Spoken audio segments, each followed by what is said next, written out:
who lives a life that's able to be honored. You can check her out on TikTok, YouTube, her website, and Pinterest at Bloom and Flourish. Not A&D, the letter N, Bloom and Flourish. She is a healer, herbalist, chemist, and biologist by degree. We're thankful and grateful to everybody for being on and your support of her, support of this, your support of each other. We appreciate you so very much. I think we got the signal issue taken care of, at least as much as we're going to be able to take care of it right now. Praise Yah. Ugh.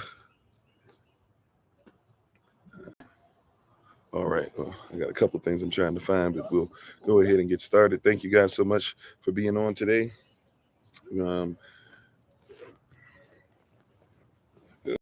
I'm missing some of my stuff, but that's all right. We got enough to get started and do what we need to do. All righty. So how's everybody doing? Hello, shalom, peace, peace, peace. How you doing, Minister Samay LeRae? How you doing, Koba? How you doing, Amy? How you doing, Romac, Renee, Black Love, Tone Johnson, Grace and Peace. Thanks for being part of the community. Sister Knight, Charles, everybody. Old Head Energy, Cover Your Six. Everybody, how you doing? Come on in. Miss Lita, not sure. Miss Lita, Sister Helen. All righty, cool. So we're grateful, we're thankful, we're appreciative. We honor the Most High Yah for what he's doing, what he's continuing to do. Thank you for the love. All right, let's get into it. So today, let's get straight into it. And to the moderators, ministerial staff, SOC, Lottie Dine, everybody, appreciate you. To the moderators, bow down to you, to SOC, and to everybody in the diaspora. And even if you have questions, comments, or concerns, even if you disagree, I appreciate your life. Thank you so much to the ministerial staff. Thank you for what you do behind the scenes and how you're helping us to get better. How you doing, Minister Sharon? Everybody coming on. How you doing, Molly? Everybody, excellent. Thanks for spending time with us. Today, we are going to talk about a bold statement. A bold statement. How you doing, Big Brother Thomas? A bold statement. What did I say? We're going to talk about a bold statement. We make a lot of bold statements, and we're going to talk about what it takes for something to be even thought of as a bold statement. Hallelujah. Right? Now we're going to break down the word. No better place to be. Praise Yah. Praise Yah. Amen. Because the kingdom of heaven is here. So why not be where the kingdom is? Right? So wherever you are, the kingdom that's with you, I'm glad to see it in you. How you doing, Sister Barbara? I'm glad to see kingdom in you. How you doing, Sister Deja? I'm glad to see kingdom in you. I'm glad to see everybody coming on today. And today we're going to talk about a bold statement. Right? Now, before we talk about what bold statements we make and how we should live these bold statements, etc., I want to first look at this word statement. Right? And if you want to Google this stuff to make sure that I'm saying the correct thing concerning etymology, concerning the suffix and all this stuff, you can feel free, how you doing, Joseph, to do so, right? But I want to talk about the word statement. The word state is basically talking about a nation or a government, a governing body. You can have a state of mind. That's talking about what governs your mind. You can have a state of being. That's what governs your being. What am I in right now? The nation that even governs my being, if you want to go there, right? So every bold statement that I make, right, is based off of a state of being, a state of who I am, a state of who I've been told to be, a state of what I've been trained to be, right? If you stand at the altar and you say, I do, this is a bold statement. How you doing, Jenny? You said racism everywhere. Okay, cool, Jonas. No problem. That's not what I'm talking about right now, but thank you for being on. And we might talk about it. Who knows, right? If it actually comes up in the process of us talking together as human beings, but we probably should start off with a hello first and show love one to another. How you doing, Sister Sherry? See, we can make bold statements sometimes because we lack the proper state of even coming into a conversation, right? Somebody can see you dressed a certain way, see your hair a certain way, and not even listen to what you're saying and make a bold statement, right? So when I talk about a bold statement, once again, I got to look at this word statement. State. What state am I in that's even causing me to think, talk, walk, act, etc., right? Out of the abundance of the heart doth the mouth speak. Whatever's in my heart or my passion is usually what I will state. But then, and how you doing, DB? But then there's ment, M-E-N-T, right? Now, ment is a suffix. But whenever I add a ment to anything, what I'm saying is this is the actions of what is coming behind. So the word govern right? Right? Can be an action or even be a noun, right? A government, right? Or a governing body is a noun, right? However, a government, I have to realize what is the statement. I'm sorry, what is the action of that government and the action of that, what governs the action of that state? You see?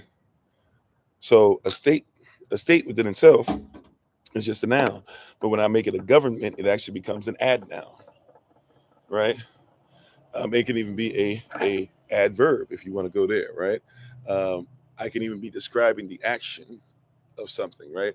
But a government is telling me that I have a state or a nation or a way of thought, and then the mint, right? That I'm describing the actions of. So if I make a statement, what I have to figure out is what is the state that we're talking about, and then what is meant by it. Whenever somebody talks about what state you are in, I have to figure out what you meant. Not MEANT, even though that's important as far as interpretation for sure. Interpretation considering law, what somebody means, what somebody wrote originally, etc. How you doing, Queen Sheila? How you doing? It's KJ. Right. But if somebody makes a statement, let alone a bold statement, I must first realize what state is somebody in and what is it that they meant. MENT, not MEANT, right? We will focus somewhat on MEANT when we talk about interpretation and definitions. And how you doing, Sister Nadine and Leo? Thanks for being on. How you doing, Nicole? Right? How you doing, Sister Nadine? But whenever somebody makes a statement, I have to figure the state that they're in, and I have to figure out what they meant. Not MEANT, but meant, MENT. How you doing, Sister Marcia? And so a statement is when I'm saying this is what I mean based off of the state that I'm in. Right? How you doing, Dwayne? Right. So I know I'm doing a little play on words, but at the same time we're using the word accurately, right? I'm not talking about even what somebody meant, MEANT, as much today as I'm talking about what somebody meant, MENT. How you doing, Judah Life? What is the action of the state? So if one makes a bold statement, if I declare a bold statement, I'm coming out of wickedness, then what state is meant by that? What state, what governance is going to cause me to cause the right actions to come out? Did you catch that? Right? What if I'm going to make a statement? If I'm going to have a state that I'm going to talk about, right, something that's going to govern me, a nation, a thought process, a culture. Then what is meant by that? What are the actions that come with that? Thank you for the love. How you doing, country girl? How you doing, Gertrude? Everybody coming on, appreciate you. Right? A bold statement. So here's a bold statement for you. Yehoshua says, I have overcome the world. That's a bold statement, isn't it? I have overcome the world. Wow. You overcome the world. Now, what does the word world there, of course, mean? It would have actually meant the word cosmos, which means the system. So he says, I've overcome the system. You will later start talking about the system as the beast when he describes it as such and shows it as such in a homiletical structure, homiletically showing it in what you call the book of Revelation or Savar Chazon. Right? Yeah, very bold. He says, I've overcome the system. How you doing, Stephen?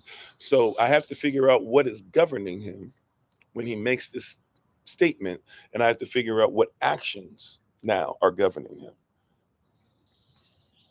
Okay, here's a bold statement. Prayer changes things. Very bold, especially in the world. How you doing, Brother Darius? How you doing, Zachary? Right? Very bold statement. Prayer changes things. People say prayer changes things. Yes, prayer changes things. What is prayer? Prayer is a petition. A petition is a request or demand made upon a government based off of your constitutional rights. So somebody says prayer changes things. That seems to be bold, right? No problem. Be bold. Come before the throne boldly, all that. Be bold when you make these declarations. So now that you've made that, what is the state and what is meant? What is the governance? What is the nation? What is the culture? What is the community? What is going to affect this statement, or how is this statement going to come to pass?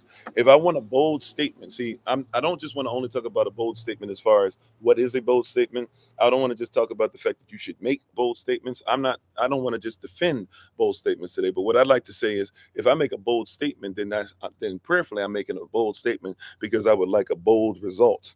If I make a bold statement, If I make a bold decree, then I want that bold decree to be established boldly. If I say something in faith, right? If I have a hope for something and I walk in faith for it, at some point I would like a bold manifestation. How you doing, Sister Latoya? How you doing, Just Jay? How you doing, D-Star? Thanks for being part of the community. Q with the juice. Thanks for being part of the community. Right? If I make a bold statement, at some point I'd like some bold manifestation. This is one of the reasons why people don't like to talk about the kingdom of heaven, because many people deal with a lot of places to where manifestation is not necessarily something that you see. You have it promised to you, but you don't see. How you doing, Mark? Thanks for being part of the community. How you doing, is it Kalmachik? I don't know if I said that right. Call me chick. That's being part of the community, right? How you doing, King? See, if I make a bold statement, at some point I'd like to see bold manifestation. If I say, if somebody says, if you do this, you become rich. A lot of people say, okay, if I do this, then I'd like to become rich. How you doing, Tone the God? How you doing, TJ? Right?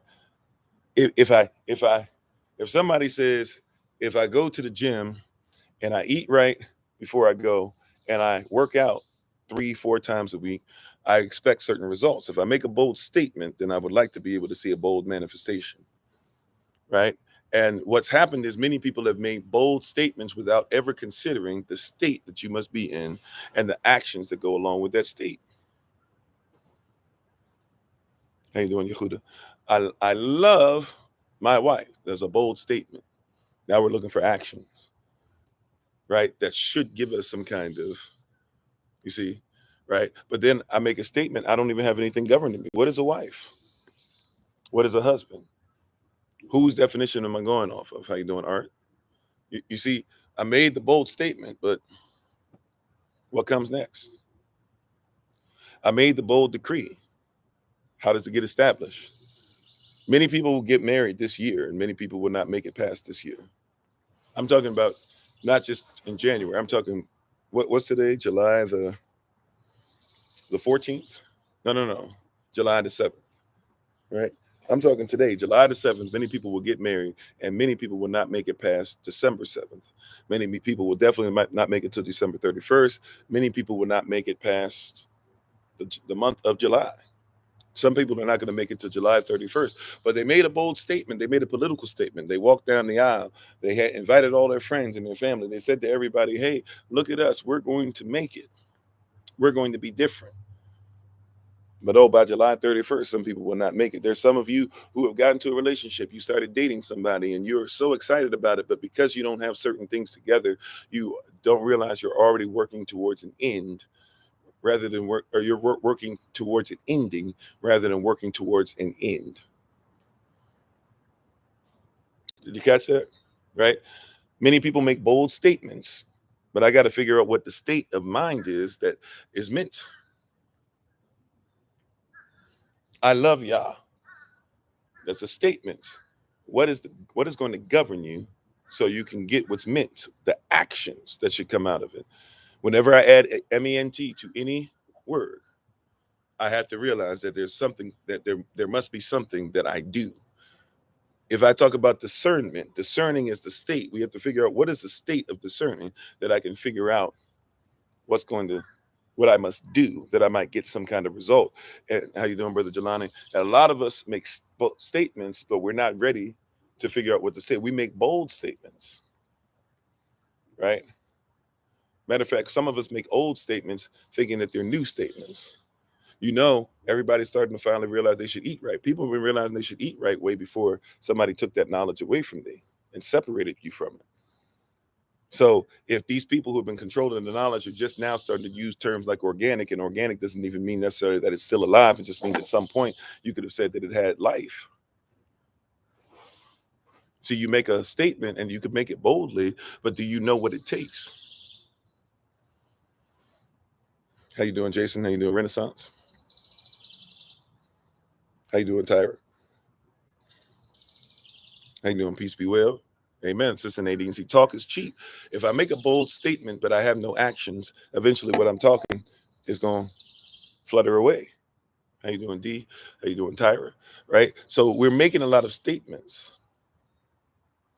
Yeah, people pay people to make organic. You get statements every day, but you don't consider what the state of something should be in, and therefore what activities must happen to take place for that statement to come into fruition. So even staying with this word organic as an example, right? How many of you have bought organic seedless grapes? I'm not saying you buy them, right? But many of us have probably bought organic seedless grapes. But in order for a grape to be a grape must be a fruit. How you doing, Jay Glove? Right? I'm going somewhere. How you doing, Minister Morel? In order for a grape to be a grape, the grape must first be a fruit. And in order for it to be a fruit must have seed. So if I get a fruit that has no seed, it is not a fruit. It is actually seedless. And if it is seedless, then it cannot be considered to be a fruit. Therefore, you call it organic because it is based off of something that has life, but it is not actually real. But in your mind, it must be real. Said you can't find real grapes anymore in Central New York. Yeah, they make it very tough. Just about anywhere nowadays, right? But see, we got to go to a place to where, first of all, I'm hearing the term and I'm making bold statements. I'm going to eat organically. I'm going to live organically. I'm going to work out organically. But I don't realize that I could be doing something that's seedless. And if it's seedless, it's not fruit. See, because the goal of fruit, see, and every seed is a tree, and every tree is a seed. And the goal of the tree that is going to give fruit is that the fruit is not designed just so you might eat it. See, that's a very fruitless endeavor, right? Because fruit is not designed just so you would eat it. Fruit is designed so that you would eat and take the seed somewhere else. That seed might be planted. See, in order for you to be a success, you must have something called a successor. How you doing, M. Diddy? Thanks for being part of the community. See, a successor makes you a success, right? To succeed from the United States of America, you must first what? You must have been part of it, and you must be saying you are the next version of it. To succeed from England, England had the first, or the United States of America had to fight and say that we're the next level of England, right? That's what they said, right? To succeed from the Roman Catholic Church, English and the Protestants had to go ahead, and King Henry VIII had to leave them and say, now I am the Pope. And now the King of England is the Pope of Protestantism, or the Queen of England is the Pope of Protestantism. So if you're going to succeed, you've got to actually come from the tree. But you're no greater, watch this, than the tree that you come from. You might give more fruit and stuff, but the reality is you still come from the same tree. And a lot of people don't want to talk about it. Even in this government, when you talk about common law is something, as far as the common law you use, common law is something that comes from England. Why? Because the English had many laws, and they wanted to make sure in the 1800s that they started on all this empire they had. They wanted to make sure everybody started doing the same thing. So there's certain things that they said we will make common, right? All of these commoners need common law that calls them to stay on the bottom and be commoners. So we will go ahead and put a bunch of common laws together, because see, the laws of this Lord are not necessarily the laws of this Lord, and the laws that we have over those in India are not necessarily the laws that we have over those in Negro land. The laws in Negro land are not necessarily the same as the laws in Guinea, and the laws in Guinea are not necessarily the same as the laws in South Africa, and the laws in South Africa are not necessarily the laws that are over Jamaica, and the laws of Jamaica are not necessarily the same laws that we have over the colonies in the United States, and what will become the United States of America. And so they started coming up with common laws, but they're English laws. And today you use common law, not even thinking that you use English law, but you got to study English law and know American law.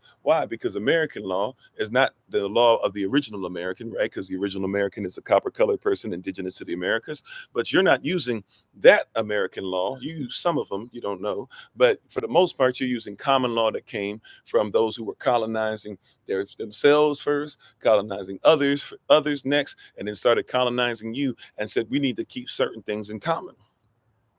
So if you're going to make a bold statement such as I'm going to succeed, what you're saying is I'm in essence going to be the same thing that they came out. I've got to look at being a successor, or if I'm going to succeed, right, that means that I have to look at who I'm coming from. But what if I were to tell you, here's a bold statement. What if I were to tell you that you come from something greater than England? Now somebody says, "Oh, well, I know my ancestors come from here, but you live British." And thank you for the love. Appreciate it. How you doing, Sister Casey? You live British. You speak English. You write in Greek. Yes, you do, because you write the alphabet. The alphabet is based off of the first two characters of the Greek lettering, the Greek characters that were actually helped to be created by a Phoenician who was using the alphabet or the alphabet, which came before the alphabet. How you doing? Is it Cherie Adams? Shahi? Not sure. Said your mother is British. See, yeah, and a lot of people are. But watch this. And even you might be physically that. I'm talking about your culture. Your culture. See, watch this. In the Bahamas, the native Bahamian, the original Bahamian, does not drink tea like that. Why would you drink tea all the time, especially hot tea all the time, 2-3 times a day? Why would you wear a suit? Whether you wear the ones with shorts or you wear a long suit, why would you wear a suit and tie in the Bahamas? It doesn't make sense that you would use that as the clothing to be able to say that that's where you're from. But the reason you do it is because you were colonized by somebody. And so you might say that you're succeeding or that you're successful or your children are successors of you. But here's the problem. What you're doing is you're basing it off of the person who oppressed you. You're not basing it off of freedom. You're not basing it off of your culture. You're not basing it off of your language. You're not basing it off of what you must do to make sure that you're being correct. You're doing it based off of what somebody who came before you told you were supposed to do. And you're not even checking to see if they told you to do it for your best interest or because it helped them to stay in power. Right? How you doing, Brother Alton? Sorry. How you doing, Brother Charles? Right? Where are you getting this from? Who raised you? Emotionally, spiritually, psychologically, physically, education-wise? Who raised you? How you doing, daughter of the Most High? Shalom and peace, everybody coming on. Thank you for being on with us.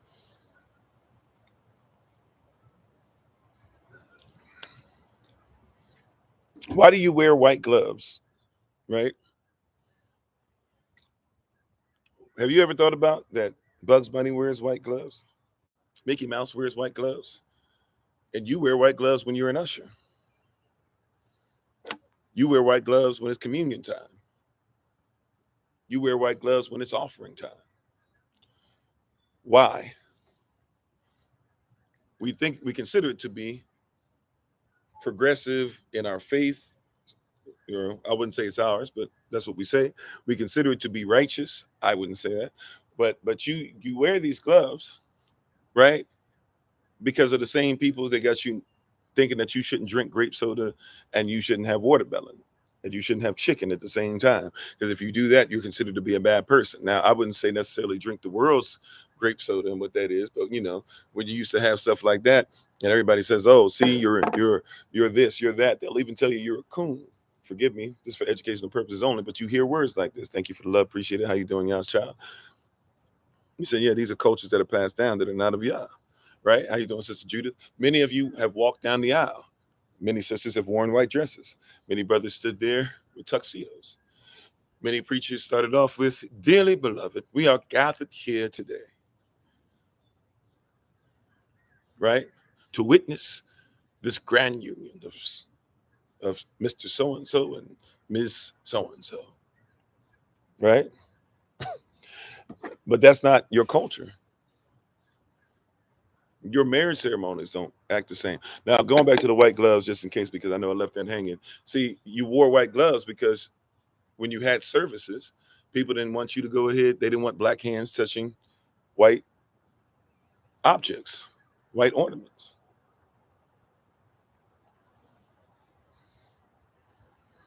So since you didn't want people wearing black hands touching white ornaments, you made sure that you covered your hands up. Right? Not all services were mixed, but there were plenty of services that were actually mixed, but you had your part. And so, we'll let the pets, we'll let the property show up to the service, and maybe it'll help them to think like us. But we want to make sure that you don't touch anything or freak anybody out to where they think that that which is supposed to be holy is rendered unholy by simply the touch of your hand. Those are the roots. But today, you would go to many assemblies, many churches, even some camps, and first things first, you're looking for your hands to be in white gloves, right? I had a sister who was a first lady who I have high regard for, but nevertheless got really upset because I was going to be helping out with communion on a regular basis. And I told him, look, I'm more about Passover anyways, but hey, as long as I can explain what Passover actually is and say that we're taking communion. And so this is what we mean by communion, even if we're not taking Passover. I was like, I'll help out. And it was brought up, well, what are we going to look like? What are we going to wear? Should we wear matching stuff that day? Who's going to be in charge of it? And of course, because we were dealing with a Methodist, and Methodists come from somebody who says that they have the proper methodology. She said, well, I was raised wearing white gloves and you're not going to wear it. And I said, okay, that's fine. I'm just letting you know white gloves come from da-da-da-da. She said, I don't care. That's how I was raised. That's what we were told. That's what we did. But it doesn't say anything about that in the Bible. I don't care. That's how we were raised. See? And so I have high regard for her, but I must also admit to her, I had to tell her, like, well, that's fine. If I'm not allowed to do it, so be it. We made a compromise, and I guess we put on latex gloves, especially because it was getting around that time where COVID was picking up, and doors weren't closed to anything yet. So I was like, okay, we'll make a compromise. We'll wear plastic, we'll do latex gloves, right? But I'm not putting on white gloves because I know what that spirit is. How you doing, Black Steel? And people get frustrated when you talk about it, but this is real. See, you have to figure out once again. See, I made a bold statement. But I needed to tell her, see, that's what we're talking about today, a bold statement. State is what's governing you. Ment is what the actions thereof. And so I made a bold statement, and then I had to do what? I had to make sure that my state of being was correct, and my actions, therefore represented or propped up or shined the light upon the mental state I was in. How you doing, Island Boy? Hey, man, come on, Sister Cheryl. We're going to get some more today. Right? How you doing, Sister Tracy? How you doing, Brother Ali? See, look. So that's what I'm talking about. See, because people say all this stuff all the time. They say everything is a spirit. Every spirit is manifesting. You got to be careful what spirit you let in the church. Okay. Well, if we know that there's a state that's in the church that comes from downing a people, why would you continue it? How you doing, Art? How you doing, Stacey? Why would I continue something that causes us to make bad statements, to have bad actions based off of bad governance? That's when a bold statement can still be a bad statement. And they took it out and they put it in many other places. See, watch this. That song. What is that song called? What's the real name of that song? I'm about to tell you the name that they made up after that song, but that's that song. Turkey in the Straw, I believe it is.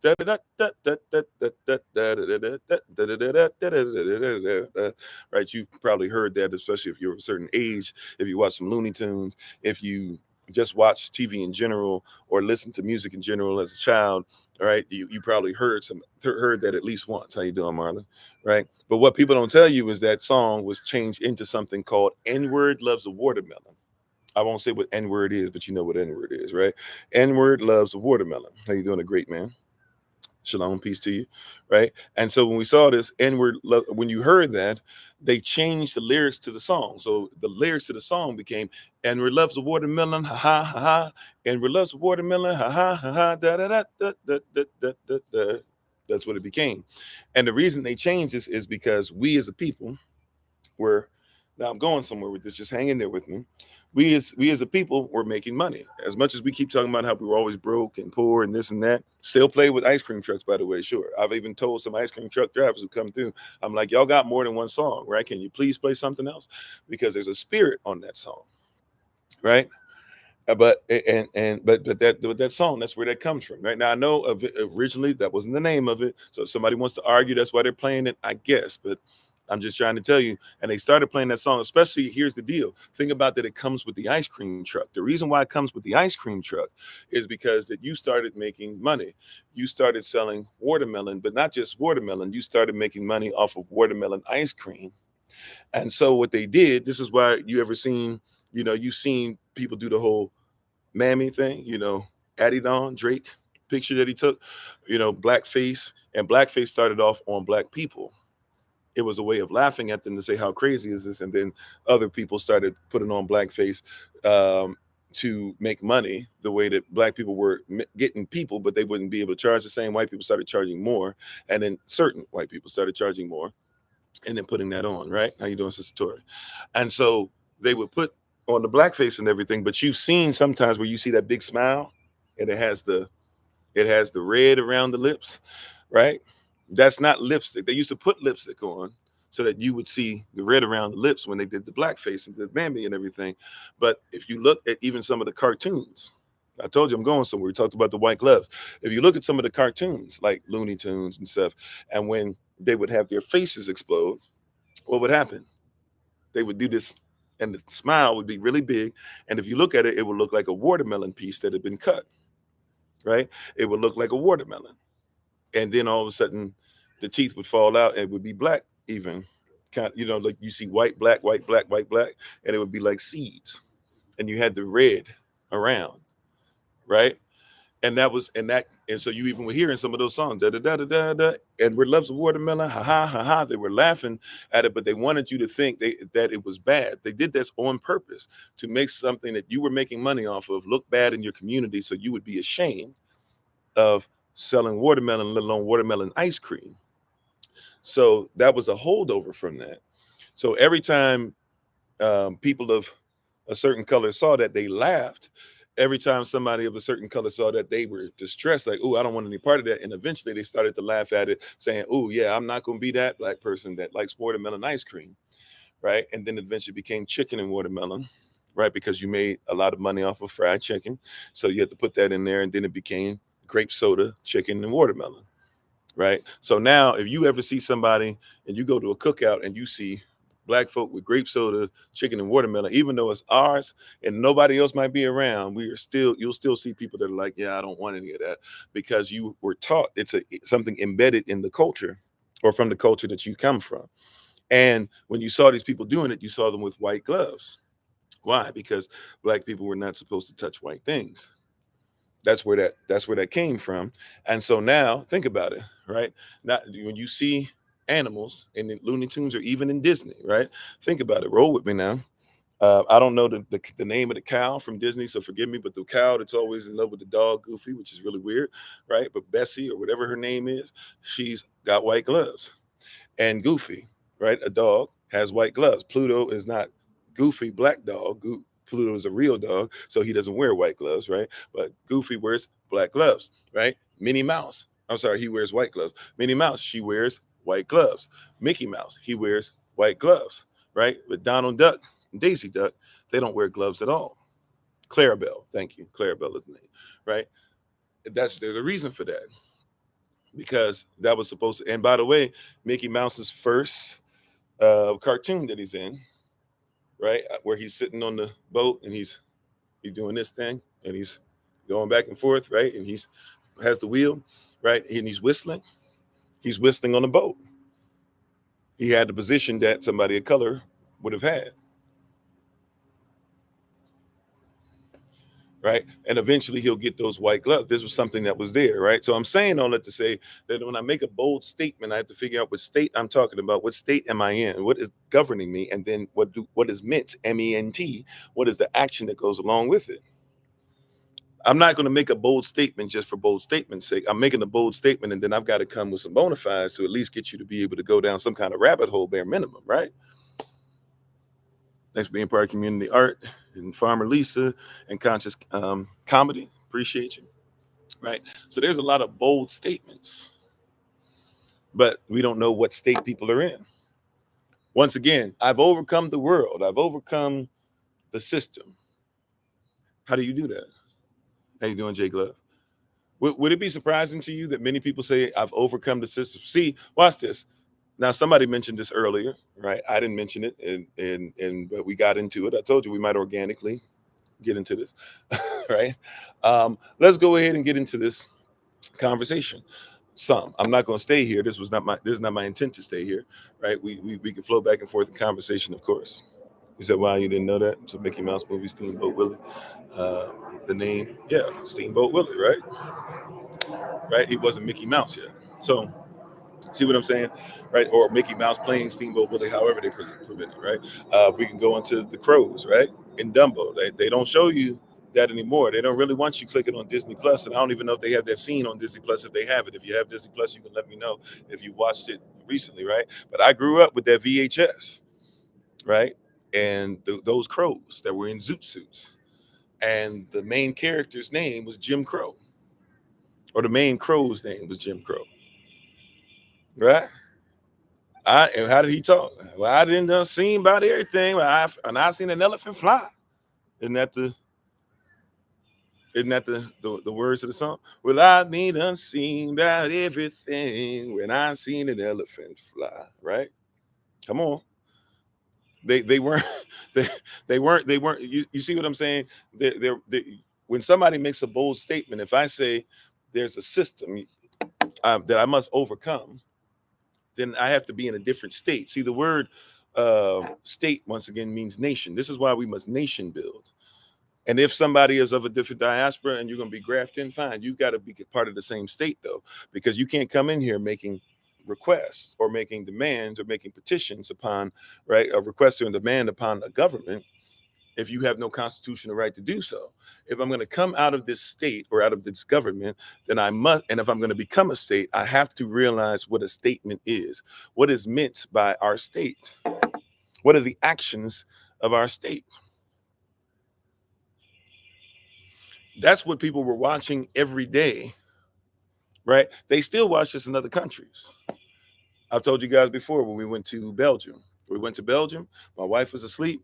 You know, I walked around Belgium, was getting all these weird looks. I already knew what time it was over there because if you know about King Leopold the First, the second, and the third, the second did the most damage, but all of them did damage, right? Then you know how they feel about us. But I went through and I walked through because I was like, I'm in Belgium. I don't know when I'm gonna come back, and really, I don't really want to be here. But we really weren't even supposed to stop. But our flight got messed up, so we're gonna be there overnight. Let me go ahead and walk around town. Let's see what's gonna happen, right? But then when I got back, I even did a couple videos over there. It was really cool. I saw some stuff that I probably won't ever see again. And then I came back to the hotel. My wife still laid down to sleep. I said, let me go ahead and watch some of what they have on television. Right. So I said, let me go ahead and watch what's on television. No problem. I start flipping and I see cartoons, and the cartoons are American cartoons, but they're all old cartoons. Right. I'm talking about 40s, 50s. So I said, let me watch this because people say, once again, this is all old stuff. Why are you bringing up old stuff? But people still watching this. This was on every day. yeah, short circuit. It was. I didn't realize. I probably had a little bit of stupidity. Maybe I shouldn't have walked around by myself, but I probably shouldn't have walked around with my wife either. So, but it is what it is. I made it, walked around, came back safely and everything. Matter of fact, if my wife didn't speak fluent French, we would have had a problem. And I spoke a little bit of French. I even speak less now, but I was able to even comprehend when this person was saying racist stuff about us or whatever. And we need to get another person to make sure we travel from there to the airport. you know, but I'm watching the television the night before we're going to get ready to go back to the airport so we can get ready to fly over to Ethiopia and then over to Ghana. And or we're going to choose which one we're going to go to. I can't remember. Anyways, on that flight, but we're sitting up there. How you doing, Linda? Thanks for being part of the community. And we're sitting up there. We're watching these cartoons from the 40s and the 50s. And there's a cartoon that comes up where the first cartoon is a little black boy. I can't remember his name, so forgive me. Little black boy running around.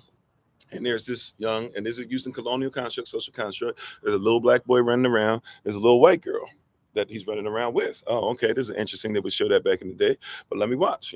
Haven't seen this, never heard of this before. I need something to do. I can't really comprehend most of the stuff language wise that's going on. Anyways, let me just watch and see what's going on. Right. This is in English. Let me see what's going on. How you doing, John 43 or John 43? How you doing, Derek Holland? Thanks for being part of the community. So I watch it, and the little black boy is running around with her, and he has a crush on her, little cute little child crush or whatever. And he's around with her. She causes mischief everywhere she goes. She causes mischief at a at a watermelon stand, she causes mischief. At an ice cream stand, she causes mischief. At a place where you get hot dogs, and everywhere that she goes, the little black boy gets blamed for it, and it's supposed to be cute. I'm like, oh, okay. Right now, these are things that people say are old, but this is still on television in Europe right now. Some child was watching it like I was watching it. Some adult was watching it like I was watching it, and believe it or not, there are still people alive who lived in the 40s and 50s or watched things from the 40s and 50s. Right?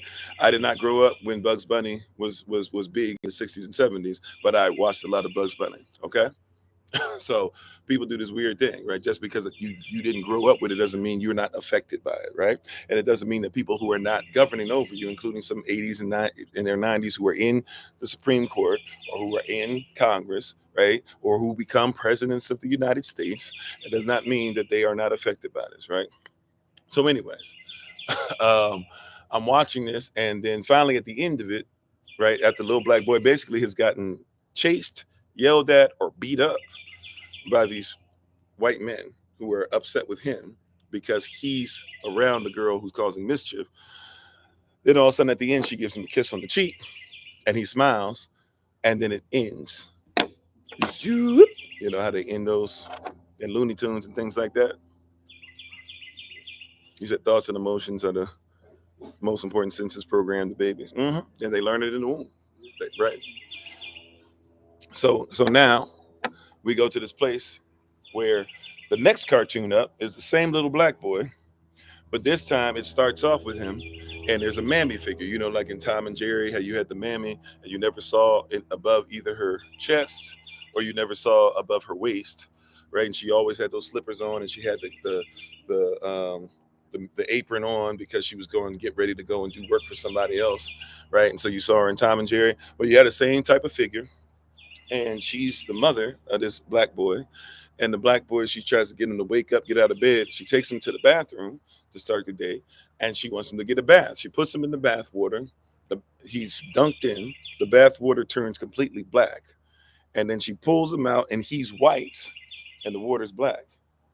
She dries him off and everything. The towel even gets a little black. But then after a few seconds, you start seeing him go back to being black because he can't escape who he is. Thank you, Shop. Appreciate you. Right? Yeah, see, people, and this is stuff that people watch. Now, somebody would say, oh, well, that's old, but you're still showing it on television. Why would you even show that? Y'all would be the first person to say, oh, yeah, we put disclaimers up. There was no disclaimer, right? There was no disclaimer. How you doing, the Grinch? Thanks for being part of the community. You said don't block. All you have to do is ask your question. You don't have to start with that. You can even start with a hello. How you doing? Right? And if it's a genuine question, it's a genuine question. Right? But today we're talking about a bold statement. If I make a statement, I got to figure out what is the state or what's governing me and what's meant. What are the actions that go with it? Not AMEANT, but MENT. MENT is a suffix, means that there's an action that goes along with the state or the governance. Yeah, you can still watch those cartoons. You can go on YouTube and watch these cartoons. This isn't something where you got to like be in another country or you got to have a certain box or you got to have, your VPN, right? You can go on YouTube and watch this stuff. Now, sometimes on YouTube, it's for educational purposes only, which is what we're doing today. It's for educational purposes only. Yeah, you can make a bold statement and it not be true. This is why, once again, what is the state or what governs? And then what are the actions that have to back up what governs it? If it doesn't, then it can be a bold statement and still be a lie. I said that before you even came on and made the statement, right? Exactly. So we're with each other. I agree. And what kind of disclaimer could justify the action, right? It's supposed to be what we still want to make money off of it. So we're trying to justify. We're trying to say, hey, people just thought different back then. You said you had a child ass if your skin was black because you don't shower. And by the way, that shows where children are. And being real, that might be an honest assessment or not honest. How about a innocent assessment and an innocent question? Because there are people who've never met black people. There are children that have met black adults and they're like, oh, so are you black all over? Right? Because they never seen one up close. What's his name? Ric Flair, who, even though he said some crazy stuff behind the scenes, but nevertheless, Ric Flair came out. He said like he had never met a black person until he basically started wrestling, not amateur wrestling, but professional wrestling. So I think like if people were honest about it, like, for example, there's people that come over when I was going to school. Um, a friend of mine came over from Nigeria, and he said when he came over, he was surprised. He was shocked. He said he thought everybody in America was rich because all they had was all he watched about America were Big Papa videos. So he said, he saw Notorious B.I.G., right? He thought everything was, I love it when you call me Big Pop. But think about the video, what was going on around the video. He thought that's what America was. He came over, he was like, I was surprised. I thought y'all had it on and popping. you know? So people do this weird thing where it's like, you think I'm just talking about only white people, evil, blah, blah, this and that, right? A lot of people have bad statements that they make because they don't comprehend the state and the actions that build up the state. This is not just to down you if you don't look like me. You said most of those cartoons had a racist undertone for the purpose of racism. Mm-hmm. You said, as I listened, I grew up with those cartoons, and when you see them now, you're appalled at them. Yeah, and a lot of us were. And once again, we were ignorant. We didn't even see, but they were affecting you. There were little things that were there. There were little things that were there that whether you picked up on them overtly or they were picked up covertly, some of you would say whether you were fully conscious of them or subconsciously had them put in you, you still would have seen that. Yeah, you met a guy in boot camp, never seen a black person. Yeah, there was a guy in boot camp. Now, the way they had our stuff set up, we had two different, units. So when, the guys from one unit, they were attached to girls who were in another place. And we were in a barracks or whatever, and they were in another barracks. In the Navy, they call them ships, but you were in a barracks. Basically, you were in a building. And they were on another floor. But the guy said straight up, he actually apologized once we finally had done our graduation and we only had 3 or 4 days left, where you kind of just go around and, you still march around, but you can actually have more freedom, and you can, you wear your dress whites, you dress blues, depending on the time, the season it is. And you can go off base and come back on and stuff. But yeah, like he asked permission and stood at attention and everything, telling us basically crying. And a lot of people didn't accept it because of how bad he treated people, but I at least could empathize. I don't remember if I really forgave him that day or not, to be honest with you. But he started telling people, yeah, I'd never seen a black person before. Everything I knew about black people was what I saw on television. I thought y'all were bad. I thought you were this. I thought you were that. And now being here, and he was crying real tears. He said he was ashamed. His girlfriend was pregnant, and he was like, I hope that I can change my child's perspective. Right.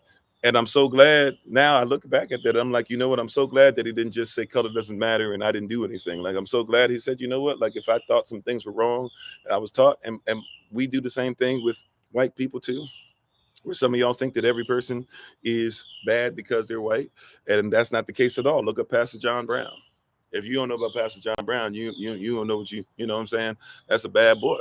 And right, because not all skin folk is kinfolk. There's some people that look like you and you shouldn't have nothing to do with them either. You know what I'm saying? So I'm not here, so I'm not here to promote hate.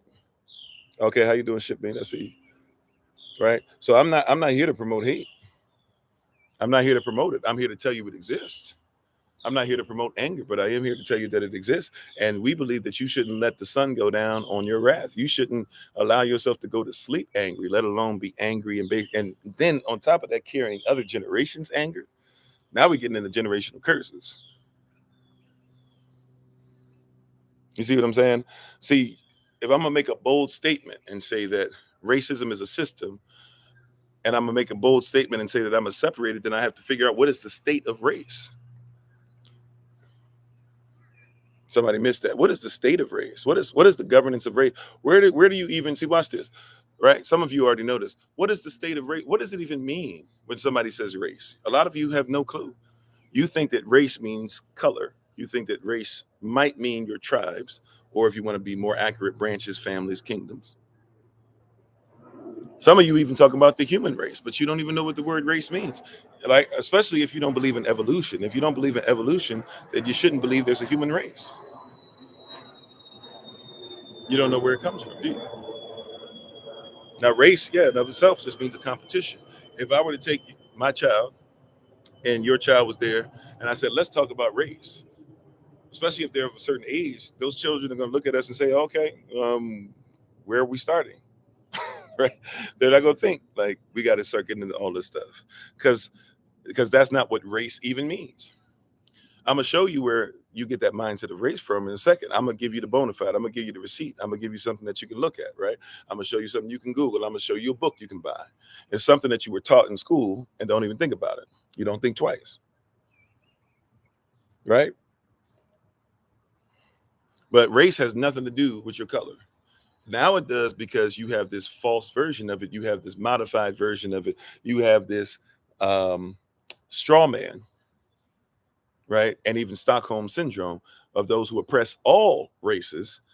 You have the Stockholm syndrome, but you don't even know where the word race comes from. How you doing, Rissa? The word race, it means competition, but it started to deal with animals first. Before you called them animal species, they were called animal races. Did you know that?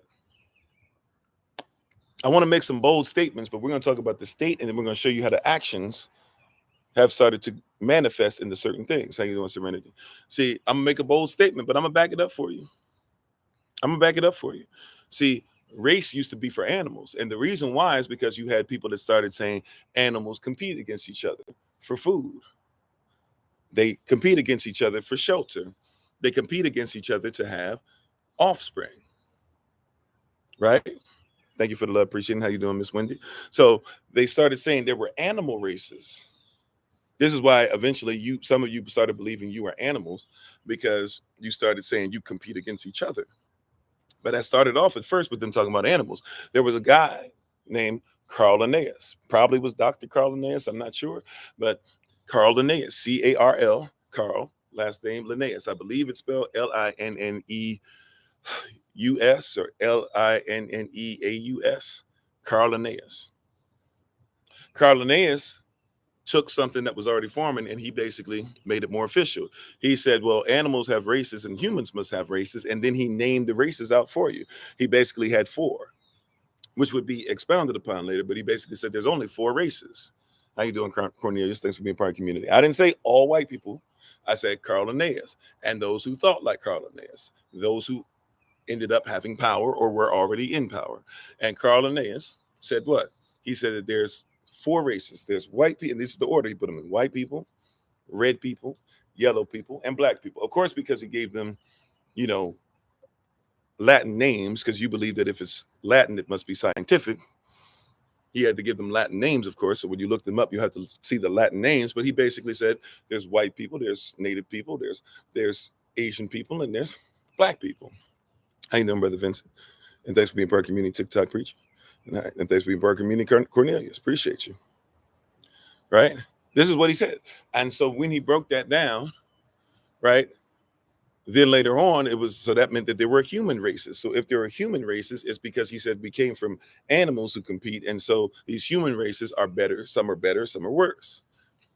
But then there's a name that comes behind that we don't like to talk about, especially because many of you are into evolution. And even though there are 6 types of evolution, so we don't only have to talk about him, but the one that most people cape up for comes out of a system, because when I put an ISM on a word, it becomes a system, right? So you deal with this system called Darwinism. Mm-hmm. That's what many of you were taught. That's what many of you go by. That's what many of you are professing. That's what many of you are defending. Whether you like it or not, you defend something or you look at something called Darwinism, now, right? And Darwinism, we'll just go ahead and let this sit here on the screen for you, right? If you're looking at Darwinism, okay, well, welcome, whether you're a Muslim or not. That's, hello. Right? And so when we're talking about Darwinism, Charles Darwin wrote a book in 1859, right? This book is actually not even the full title of it, as much as this is a long title, but many of you don't even know the long title. A lot of you have heard of The Origin of Species. Some of you call it The Theory of Evolution, right? But you don't know the whole title. The whole title is not even on here, but I'll just go by this title. Right? Yeah, people are acceptable. They thought it was acceptable mockers. I'm with you, right? So this is the whole title of the book. Now, somebody doesn't want to hear this because or see this because then when I talk about this, you think that I'm wrong or I'm lying. But this is called the origin of species by means of natural selection. So nature has selected this way. So this is natural. They're trying to change natural law. They're modifying it, or right, the preservation of favored races and the struggle for life. And when you look at the parentheses in the bottom, it'll tell you who supported this. Right, Charles Darwin did this. I'm sorry, not the parentheses, but underneath Charles Darwin's name, you see that it says this is a fellow of the royal. So royalty backed it up. Geological people who said that this is scientific, this is geology. And they said, what else? They said this is Linnaean. That means Carl Linnaeus. He took what Carl Linnaeus did to the next level. And when you actually go over the book, because people don't read it, they say I'm wrong, but never open the book up, right? But you learned about this stuff in school and don't know where it comes from. Right? So Carl Linnaeus took it to where everybody had races, certain races were on top, certain races on the bottom. Charles Darwin comes behind this in 1859, around the same time when you're talking about manifest destiny, when you're talking about something that's going to come up called the lost cause, things like that, right? The white man's burden, if you don't know what that is, white man's burden basically said that it is ordained by their God, right? God bless America. It's ordained by their God that they had to go around the world to make sure people had a proper culture and acted like them. Right? You don't even know about the doctrine of discovery. That goes back to 1452. It's not made official until 1493. And it's a doctrine that says that if we come in your land and we don't find a white Christian believer there on the land, we have discovered it. So when you say, how can you discover somebody's land and they live there? It's because of the doctrine of discovery. These things flow together, right? But Charles Darwin, who came from a family, he actually went to school to be a preacher, believe it or not. So I know what they'll tell you up here and what you see his title. The only school he actually went for was to be a preacher, right? That's the only school he actually went to and went for. I don't just say that. People who even follow the teachings of Charles Darwin will admit that, right? And he was given these titles falsely without anything. And even when you get a bachelor or a baccalaureate, but a bachelor's back then, the bachelors went to school and they just wound out. So he went to school for a year, did whatever he felt like doing, and his parents paid for him to get a degree. So he didn't even really get schooled in college, right? That being said, when you read the book, you'll discover that he calls not only animal species, but he calls people species. And he says there's more species than what Carl Linnaeus says. And what's the focus of the book? To show you how nature selects certain races, species, or people, persons, to be able to be what? To be able to be different races. Why? Because it's about the struggle, or it's about the survival or the struggle of survival for favored races. So certain races are supposed to exist more than others because it's survival of the fittest. You see? So when you use the term human race, you're not even talking about what you think you're talking about. How you doing, Sister Deborah? But I bring that up and I show you, you can go look to see if what I'm saying is made up now. Read the whole book. Right? Don't just sit up there and talk about, oh, here you are, you're looking at the back, you're looking at what people used to say, you're so stuck in the past. You're still teaching this stuff in school. And it's very weird, right? It's very weird that people do this weird thing where it's like, we don't want to teach this because it's going to show people to hate themselves, but you teaching stuff that shows people to hate themselves. Matter of fact, eugenics was created by the cousin of Charles Darwin, who looked up to his cousin and saw this book that he wrote. And Charles Darwin's cousin, right, not the one cousin he married, because he married his own cousin too, but the brother of his of his wife, the brother of his wife, his little cousin, saw this and said, man, I like what you're doing. And he wrote something called eugenics. And out of eugenics would eventually be used in Paris, or France, Paris, France. And there was a guy in the East Coast of America who came over and liked what they did because they put basically an IQ test together where they said that the French people who were Paris, and they still do the same thing today if you go over there, are better than everybody who's outside of France. They're just country bumpkins. So he came over and grabbed it, brought it back to the States, and reworked it. So not only there would be classes of white people that were better or worse, but there would also be classes of races that would be better or worse.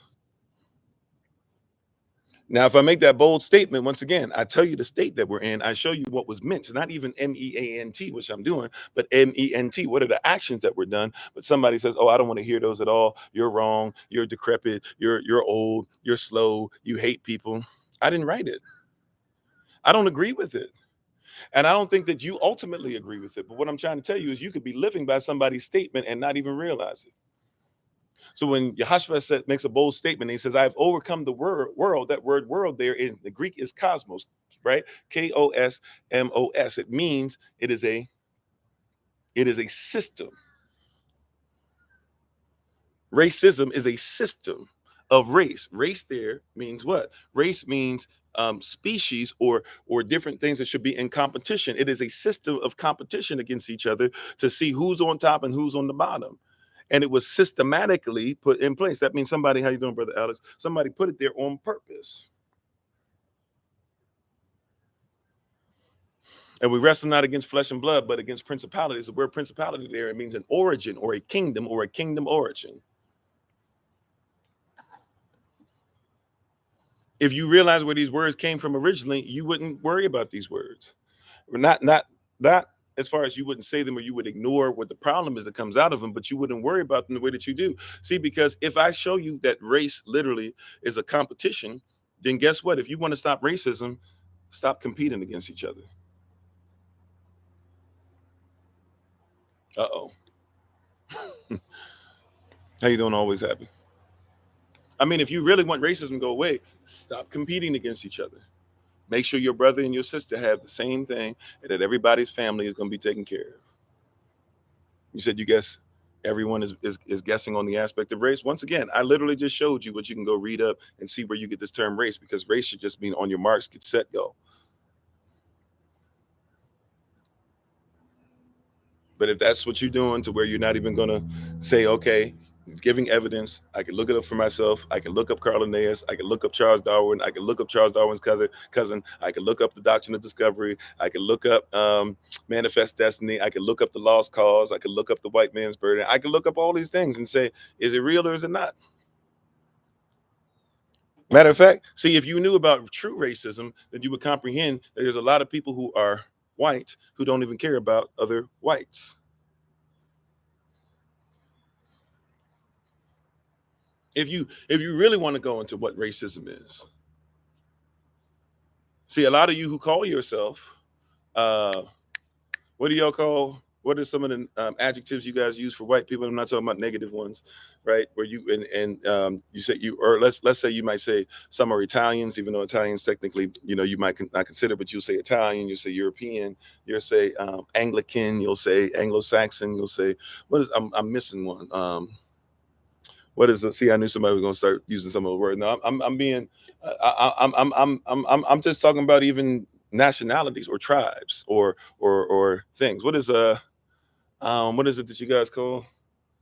I don't know why I'm trying to say Carthaginian, but it starts with Caucasian, right? When you use the term Caucasian, Caucasians were not liked by what you call white people, even though you might say that they are white. And not all of them are, by the way. They came from a certain place in Europe, and they were actually enslaved, right? But just like we call the modern American an American, remember the original definition, according to Western law, the original American is a copper-colored person indigenous to the Americas. You said, how do you never consider race running? Yeah, because that's what we think now, right? Now, when you were a child, that's what you thought race was until you got to be older. Right, but hear what I'm saying. Caucasians were enslaved. Just the same way that Native Americans were enslaved. Right? I know you don't think that they were, you think that they were offed, but the reality is that Native Americans, right, were there was a law written that made Native Americans considered to be colored or Negro. And so they were put into slavery just like you were. Now, some of them even owned slaves, the ones that tried to cape up for the Confederacy, hoping they would get some land out of it. They had to live like the Confederacy would live. And then they ended up having to get mixed in with their slaves anyways and lose their land. But natives, for the most part, were enslaved or offed. So a lot of you who call yourself Black or African American or whatever you want to call yourself, Moorish and all this stuff, a lot of you are Native American.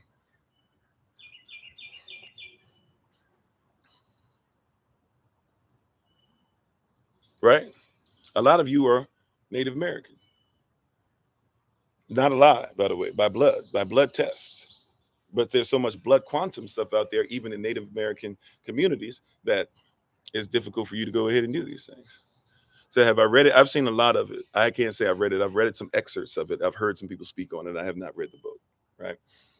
Right. But I'm just here to tell you, right? Like, you don't comprehend. Like, a lot of you think the Wampanoag are gone, but you're Wampanoag. A lot of you think the Jamaicans are only in Jamaica, not realizing Jamaicans went all the way up and down the East Coast. A lot of you don't realize that your Gullah, and Gullah was mixed with a lot of people too over time. A lot of you were Seminole and do not even comprehend what a Seminole is. Seminole is a Spanish word that natives started using because the Spanish were calling some of these tribes Seminole, basically saying they were mixed with a bunch of Africans who were escaping slavery, not even knowing some of those Africans who were escaping slavery were native themselves. Right? A lot of you don't think about yourself as being Khalifa or Californian, the true Californian. You don't even think about most of these state names are actually named after tribes. Right? There was a tribe of Mississippi, and they went all the way through Georgia. And if you go to Georgia, there's some mounds that you can stand on in Georgia, some pyramids you can stand on, because there are more pyramids in southeast of the United States of America than there are anywhere else in the world. They might be smaller pyramids, but there's more here in America than there are other places. Right? But you don't think about yourself being those things. Right? So you don't even think about that. My son, y'all seeing me from time to time. It's very rarely, but because I'm not allowed to have the full headdress and stuff, and not all tribes have the headdress, of course, the tribe that I'm part of. But you'll see me with feathers in my hair from time to time. It's my culture. It's my people. Poverty Point in Northeast Louisiana. Yeah, how you doing, Minister Bertram? Appreciate you being on.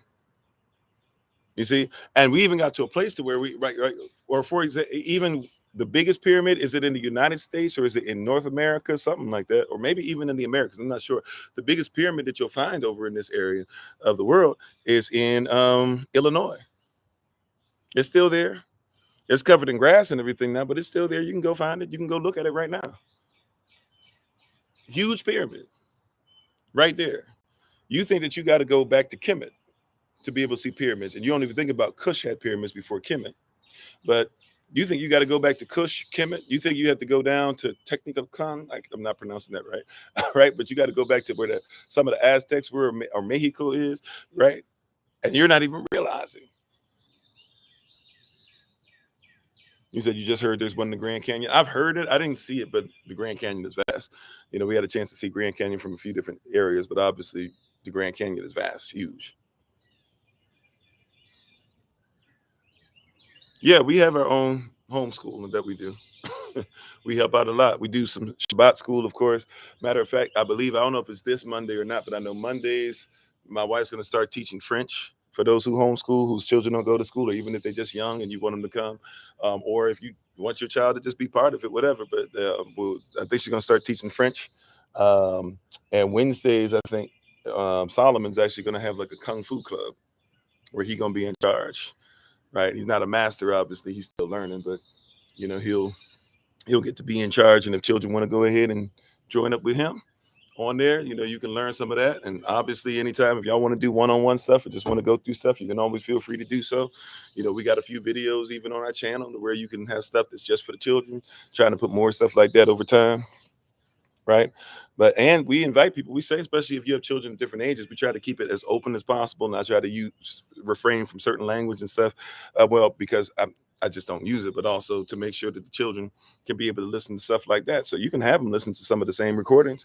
They might not be able to stick around for hours and hours and hours, but you might want to break it down to 30 minutes of what you like. Go to the YouTube channel, pull it up. Right. But I'm just trying to show you, I'm trying to tell you, right, that your people were here and your people were coming over from different places. And in your mind, you think pyramid African, or you think maybe some of you think pyramid South American, and you don't even think that a lot of pyramids were here. And you don't even think about, well, was there a Pangea? Even in your Bible, it declares that Peleg, who is the son of Ofori, who you call Hebrew, right? His second son, his name means when the earth split up. So you guys were living together at one point. Remember, Eden was something that stretched from South America all the way to India and or what you now call Pakistan, but the India, Pakistan, Iran, Madagascar, all this, because they were all connected. You see the rivers in Genesis chapter 2. It tells you y'all were connected. How you doing, Pinky? You see, so I'm just trying to tell you, we make these bold statements. We don't know who we are, though. The state, you got to figure out what is the state of mind. What is the state of your people? What is the state of your government? What governs? What's the state? And MENT. What are the actions of that you're going to take on now that you're governed by something different? What are the actions that you're going to take on now that you're governed by something different? The only reason why you act the way you act is because something's governing you. How you doing, Beat Bros? You say you're Blackfoot? Mm-hmm. Right? My wife actually is Blackfoot. Y'all cousins, right? But we don't look at these things, right? So when I make a bold statement, I should be able to show you the state that you're in and what are the actions that are there. And now we can start talking about how we get rid of some of these actions. Today we're talking about a bold statement. There's a lot of statements. There's a lot of bold statements. Doesn't mean that the statements are correct. Doesn't mean that they're wrong. But see, like I said, I don't just want to talk about a bold statement as far as saying something and being powerful in it. I want to talk about manifestation today. See, how do you manifest? People say this all the time? How do you break away from the system? How do you become sovereign? What's the paperwork I sign? You know, once you sign the paperwork, you still have to live it. And it means you might have to give up things because you don't want to get benefits or privileges from the system anymore. Because if you keep getting benefits and privileges from the system, it means that not only are they taxable, but also if you pay taxes, you are a slave. All right, because every person that pays taxes is in debt, and every person that pays debt is a slave. See, every person who's a slave is in debt to somebody, and everybody who's in debt is a slave to somebody. This is why, even though you talk so much trash about your Bible, read your Bible, it'll bless you, and actually look at the culture and what it actually means, right? But this is why, read your Bible, it'll bless you. Indentured servitude, they put in this word slave because you read slave Bibles. You don't read actual Bibles, and you definitely don't read them in Alphabet or Hebrew. And you definitely, a lot of people don't even read more than 66 books. If you've even read all 66 books, right? You can't really tell me anything out of Nahum or Nachavam or Nahum. You know, a lot of people aren't sitting up here telling me what Micah chapter 4 and Micah chapter 3 mean. You know, a lot of people are, but you say you read it, but a lot of you try to read it to discredit it. But it's always interesting. You go and say, see, it says slaves here and slaves here. They didn't have slavery. They came out of slavery and they made up laws to prevent themselves going back in. You know, every 6 years, even with indentured servitude, if you and I signed a contract and I was going to be your indentured servant, or you're going to be mine, however you want to look at it. If I was going to take you on as an indentured servant, we would sign a contract. We'd make sure there were witnesses, affidavits, so that we could protect both sides. I would have to make sure that I took care of your household while you were with us. I would make sure that your land was taken care of. Could I benefit from some of that? Sure, while I had it, right? Also, though, I had to make sure that your mama was taken care of. You can't have your mama out here and she doesn't have you to take care of her. I had to make sure that I taught you my business. If you were a boy or a girl, but let's just say a boy, just to keep it simple right now. If you were a male, right, I would have to make sure that I taught you, made sure that you were up on being trained to be a man, trained on being a husband, trained on being a father. You might just decide that you want to sign another contract or stay around, and I might just have to adopt you in. Or you might marry into my family, right? And we might have to talk about things like that, right? And every 6 years, or every 7th year, excuse me. So basically, within every 7 years, so if let's say the 7th year's passed, we did this the first year. No more than 6 years later, right? Or no more than past the 6th year, could we keep this contract going? And even if somebody was wicked, even if I was wilding out, and somehow, some way we went a long time, every 50th year, every year of Jubilee, everybody has to start from square one. The year of Jubilee. Every 50th year. How you doing, Aswad? Thanks for being on. How you doing, Mias? Thanks for being part of the community.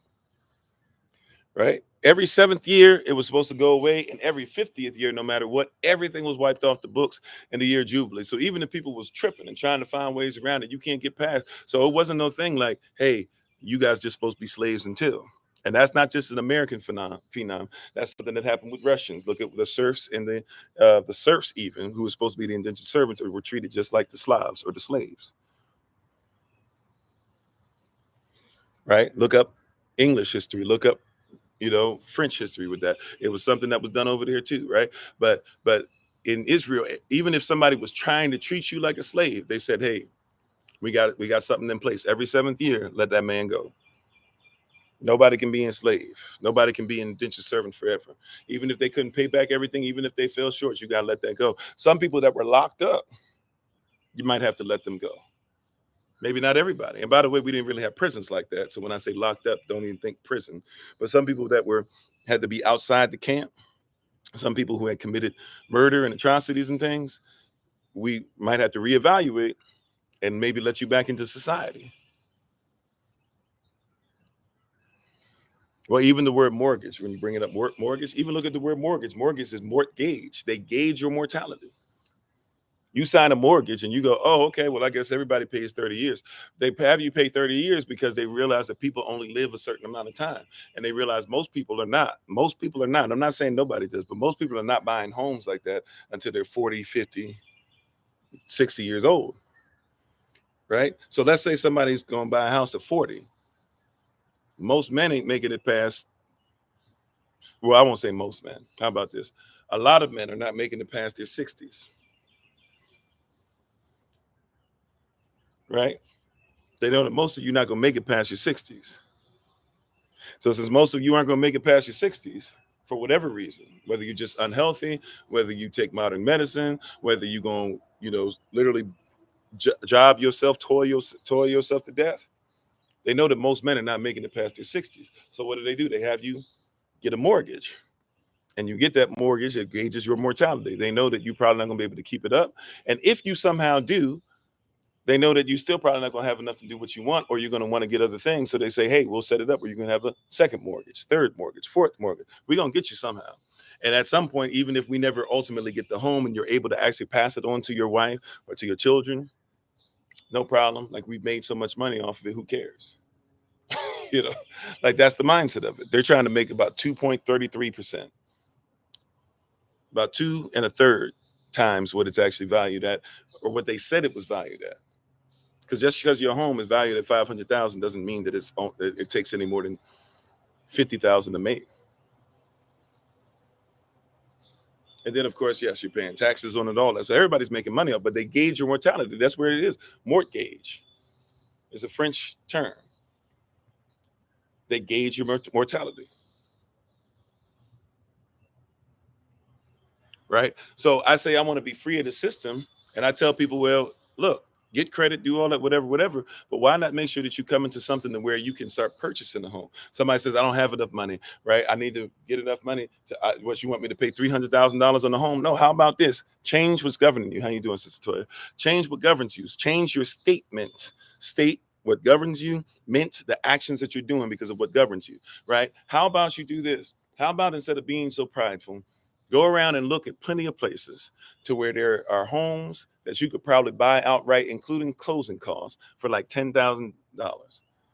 Saving $10,000 is a lot less than saving $300,000, or saving $10,000 is a lot less than some of you saving up $100,000 so you can pay and lower your interest rate on a $300,000 so-called $300,000 home. Get a $10,000 home. Well, Pastor Kofi, you don't realize that home, it's got to be fixed up. Look, first home, well, second home, but first home, I can say that, like, I can say 100% like I owned. Got it for 20,000. I think 25,000 maybe, because it was closing costs, right? So 5,000, usually about 5,000 for closing costs, but 20,000, right? Had holes in it. Floor was warped. Electricity wasn't working. I slept in there for a while to make sure nobody tried to take anything, and wasn't in the greatest of neighborhoods either, but slept in there every day. Made sure nobody took anything. putting work in, still put work in on the house. But guess what? Like, it's got electricity, it's got, air going. We're able to cook in there and stuff now, and it's cleaned up, and we grow food there and everything like that. So even though I'm not there that often, right, it's something that's there, and something that's not even in my name because I'm a Levite. So I have to make sure that it's in somebody else's name. And if something happens to me, my wife is taken care of. So that's actually my wife's home, right? But hear what I'm saying? Like, you go in there and you do these things, and now you have a place that you stay. Now watch this. What if you repeat that process over and over again, right? Because now that I've got a home, I was living in an apartment. Technically, my family would sleep in the apartment, and I would sleep, every other night or so in the house to make sure somebody thought, people thought we were living there, right? Then we would move out of there. Now we're not paying for an apartment. The apartment was getting to a place where it was at the time, and it was only 2-bedroom apartment. It was about $1,800 a month, right? Apartment that was kind of cruddy. It looked nice, but they don't be taking care of people in their apartment complexes. You always got something breaking down and this and that, and they slow to help you. It's supposed to be a really nice, rich apartment with all the pools and amenities and stuff like that make you go, wow, look at how great this is. And this thing was falling apart. One we were in there before that, the studio was costing like $2,000+ a month. So imagine that I'm saving, whether you want to think I'm saving 2,100 or 1,800 a month, and now people who live there, it's like 2,500 a month, right? So I'm saving now 2,500 a month. I'm able to put that into the house, right? Levites were not supposed to own property because Levites are not supposed to own property because there's not supposed to be anything that we take ownership. Everything that we do is for Yah. So anything that we get we live by donation. We live, really, technically, biblically speaking, our organization, we live by donation. But biblically speaking, we're supposed to live by, by part of the tithe, right? Land was given to every other family except the Levites. Matter of fact, when the Levites tried to go up to the upper kingdom, they had that taken away, and they had their Levitical priesthood rights taken away. And so many of us came back down to the southern kingdom, right? But I'm just saying all that, like, what if you change your mind?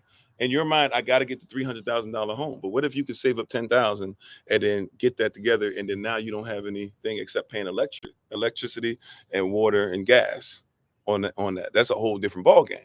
That's manageable. And now I go from that to, okay, well, what's the next step? Well, once I save up and I've got that, well, why don't I save up 10,000 again and let me get another $10,000 home? Right, and do it again, and this time somebody can rent that one out, and let me get another $10,000 one, and then I stop working. Why? Because I have something called passive income. If you have passive income, what is passive income? See, what did we say? A bold statement. I have overcome the world. I've overcome the system. You got to have a better system than the system you're trying to overcome.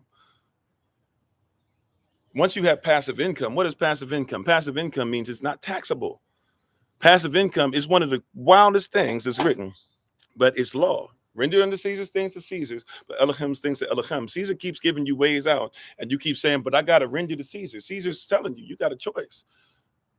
You can pay all them taxes you want, or you don't have to. Right? But for some reason, you think render Caesar's things to Caesar's means, hey, be ignorant and keep on doing all the stuff that's there. Right? Hear me now. If I've got passive income basically says somebody else works for my income. And so they say we don't, you still have to make sure your stuff is together. If you're still paying taxes, some of you should become non-citizen nationals. Make sure that you form your own stuff, put all your stuff under your store, your front, or your company, and then make sure, right, you call it LLC, whatever you trust. And then that way you don't have to worry about certain things coming in anyways, and make sure that your EIN on the company is something that says this is all working for the community. Right. And once you got the EIN that's helping your community, you already getting breaks anyways. Or sometimes they're not going to worry about you. Or you should say that it's a church. And if you say that it's a church, and everything that you do is going towards that. Right. So you're trying to make sure that you have that. And then that means that nobody's coming in to even look at what you're doing with your stuff. You hear what I'm saying? Right. But you have it in your mind. I've got to get the $300,000, the $500,000, the $1 million home. In the Northeast, there are people that are in $3 million homes, and then you go somewhere else, that home is only worth like 150. But in your mind, that's the only way you can do it. right? Why not get a place to where you create your company and make it instead of a 501c3, which means that you got to bow down to the government. Why not make sure that you get your company and just make sure that you write it out to where you get paid as a non-citizen national, W8BEN, instead of your W2, W4, W9, 1099, get a W. And by the way, I guess there's certain types of 1099s you can get. I just don't use them, so I'm not the person to talk to about it. But why not make sure that you get your W8BEN? Become a non-citizen national. Get your DS11 form taken care of. Get it done for your children and stuff too. Matter of fact, when you have your babies, make sure that they don't have a birth certificate and make sure that they don't have a social security number. So you won't even have to worry about that stuff with them. And if you need evidence that they're born, have a bunch of people sign affidavits and have pictures and have videos. Lock them away in vaults where nobody can get rid of them. You see what I'm saying? Like, we're so busy thinking the only way to survive is like the world, but you should be trying to overcome the world. All right, be safe there at work. Don't get in trouble, Jenny. Right? Like, you should, in essence, pun intended, you should cover your six.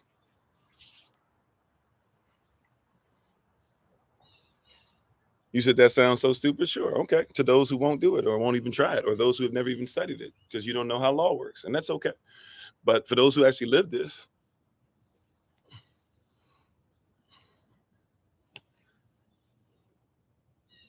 those who live this, it's not so stupid.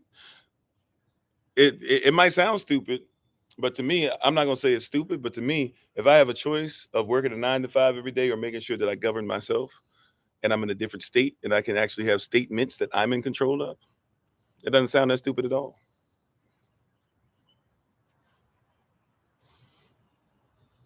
Right?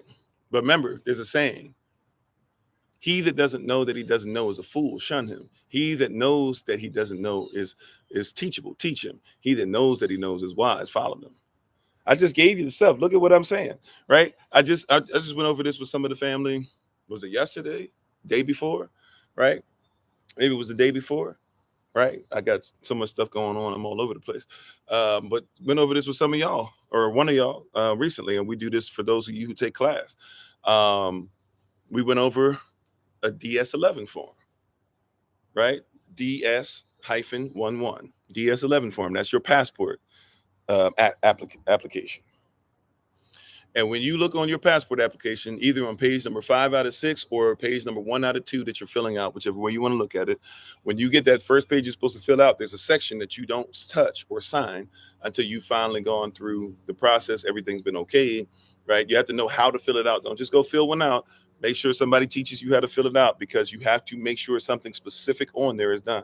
So this is for educational purposes only, but also I can't give everything in something like this or whatever. And I'm trying to tell you, you guys are going to, some of y'all are going to go do this to be like, I didn't become sovereign, because you don't know what you're doing.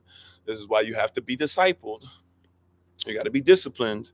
You got to know how to use the discipline. You have to know how to use the tool. Don't start building a house and you don't know how to use a hammer. Don't start building a house and you don't know how to saw. Don't start building a house and you don't know how to lay a foundation, right? But you go and you fill out a DS11 form, and if you know how to fill it out correctly, you're going to be able to get the first step going. But here's the deal. When you look at that section that says do not sign, do not fill it out, do not touch anything until you are given permission. When you look in that section, you're going to see a paragraph there. Read the first sentence of the paragraph, because somebody says that sounds stupid, but once again, you're not reading. You don't know how this works. Read the first sentence. And when you read the first sentence of that paragraph, what will it say there? It will say that by signing this, right, by signing this and signing it truthfully, you are authorizing, right, that you will become either a U.S. citizen or a non-citizen national. It says it right there. It's not rhetoric. It says it right there, right? You either be a U.S. citizen or a non-citizen national. It says it right there. What is a non-citizen national? You don't even know. See, when somebody comes over from another country, what you might not know, if somebody comes over from England right now and starts working at your company, they are a non-citizen national. What does that mean? They do not get taxed. Now you have to know how to fill it out. or else you still will be a U.S. citizen. You have to know what not to say, what to say, what to do with your address, all types of stuff. But there's certain things on there. See, it used to be, and if you look at the old school ones, there's a section that's actually missing from the new school ones. If you look, there's like this whole white section that's just gone. In that white section, you used to be able to check off if I'm a U.S. citizen, non-citizen, national, other, whatever, and still get your passport, right? But so there's more than just one type of thing that you can have on your passport to signify who you are. Matter of fact, some people don't know. I don't suggest it because a lot of you don't know how to argue it correctly. But a lot of you don't even know that when it says country on your birth certificate, see, I'm making a bold statement, but I'm going to show you how it works. A lot of you don't know that when it says country on your birth certificate, hear what I'm saying? When it says what country on your birth certificate, it says you don't have to put anything if you're from the United States. But some people, I don't suggest this if you don't know what you're doing. And I don't even suggest it even if you do know what you're doing, because you don't have to.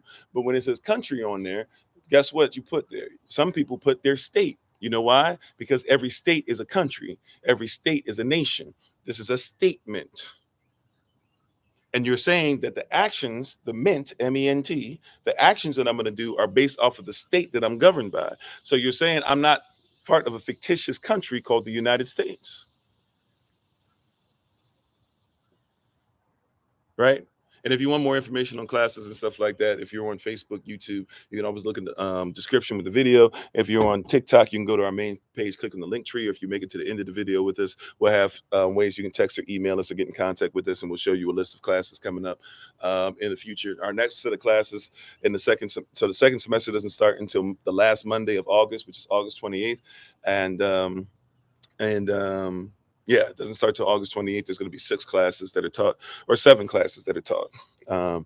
2 will be on Monday evenings, 2 will be on Tuesday evenings, 2 will be on Thursday evenings, and then 1 will be on Friday evening. So if you want information on that, get in touch with us, and we got time, right? By the way, the donations that we have to ask for suggested donations for those. So the suggested donation we ask for those is 120, and that's not per session. It's going to be, that's per class. So you're going to get 8 weeks. So this is extremely, at least to the end of this year, we're keeping it the same, right? I promise you, when we changed it last year, we would keep it the same at least to the end of this year. So that's $120 donation we're asking for 1 hour times 8 hours over 2 months. That's what we're asking for. Praise y'all. All right. Okay. Because some of your classes are cheap when they're 120 per session. We're not saying per session. We're saying, so if you take one class, that class is a $120 donation. All right. But anyways, I'll leave that there.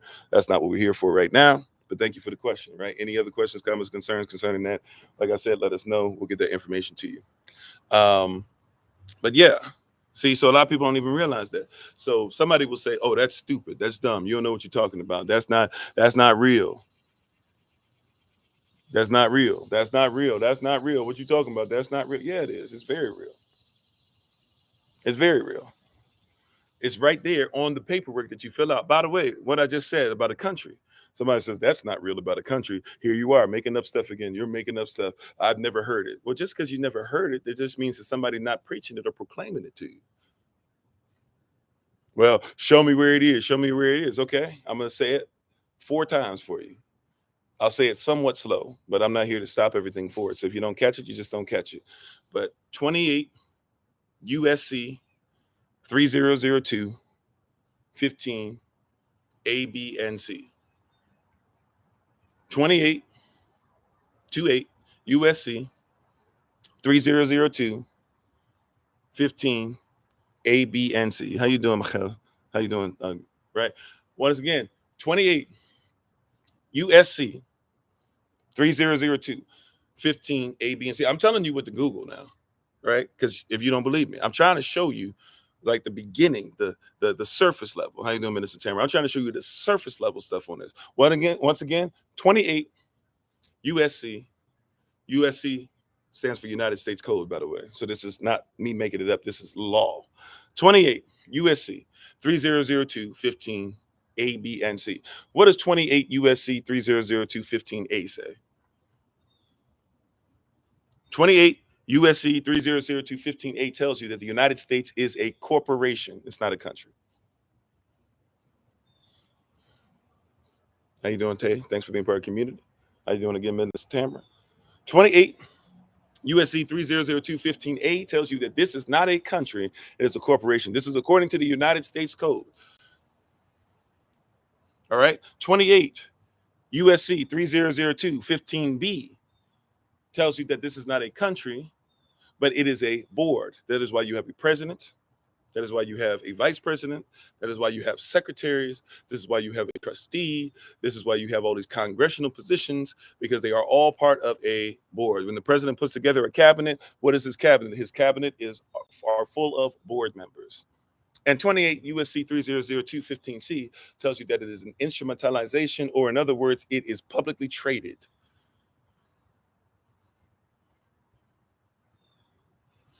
Exactly. See, you vote for president. Exactly. You vote for president, not the king.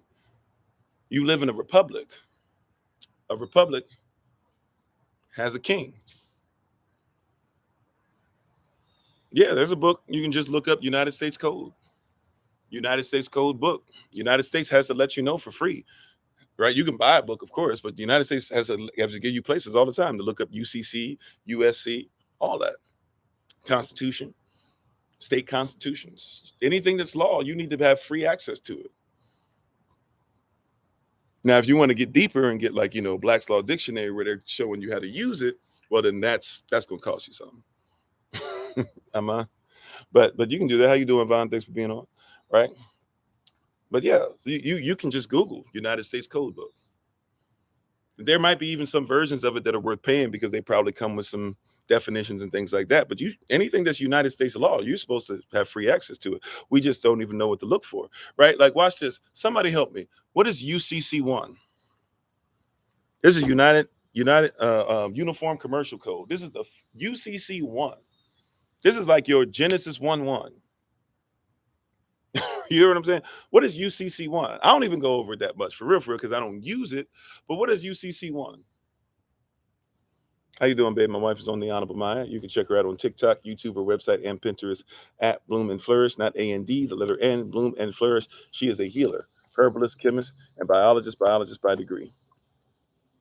Thank you, babe, for being on. Love you very much. What is UCC1?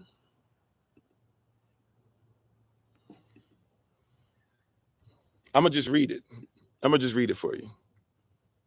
UCC1, this is the first one in the Uniform Commercial Code. It is a legal notice filed by creditors as a way to publicly declare their rights to potentially obtain the personal properties of debtors who default on business loans they extend. That's what people are using to try and take your money when they say, like, oh, we're calling on behalf of so-and-so. And you don't even realize when a creditor calls you, the creditor has already bought your debt. So watch this. Do you know what a lot of people do? I don't necessarily even suggest doing this, but it works if you know how to do it. I just don't, or at least I haven't used it as of yet. It's a tool that can be used. So I'm not going to act like I've used this. I'm going to be real with y'all, right? But I'm just telling you it's something that you can use. So guess what UCC1 does? A lot of people, I've taught people in class that this is something they can do, that we have, right? Some of y'all can verify that we've taught this. I just don't do it. But if you wanted to, you can go ahead and use your straw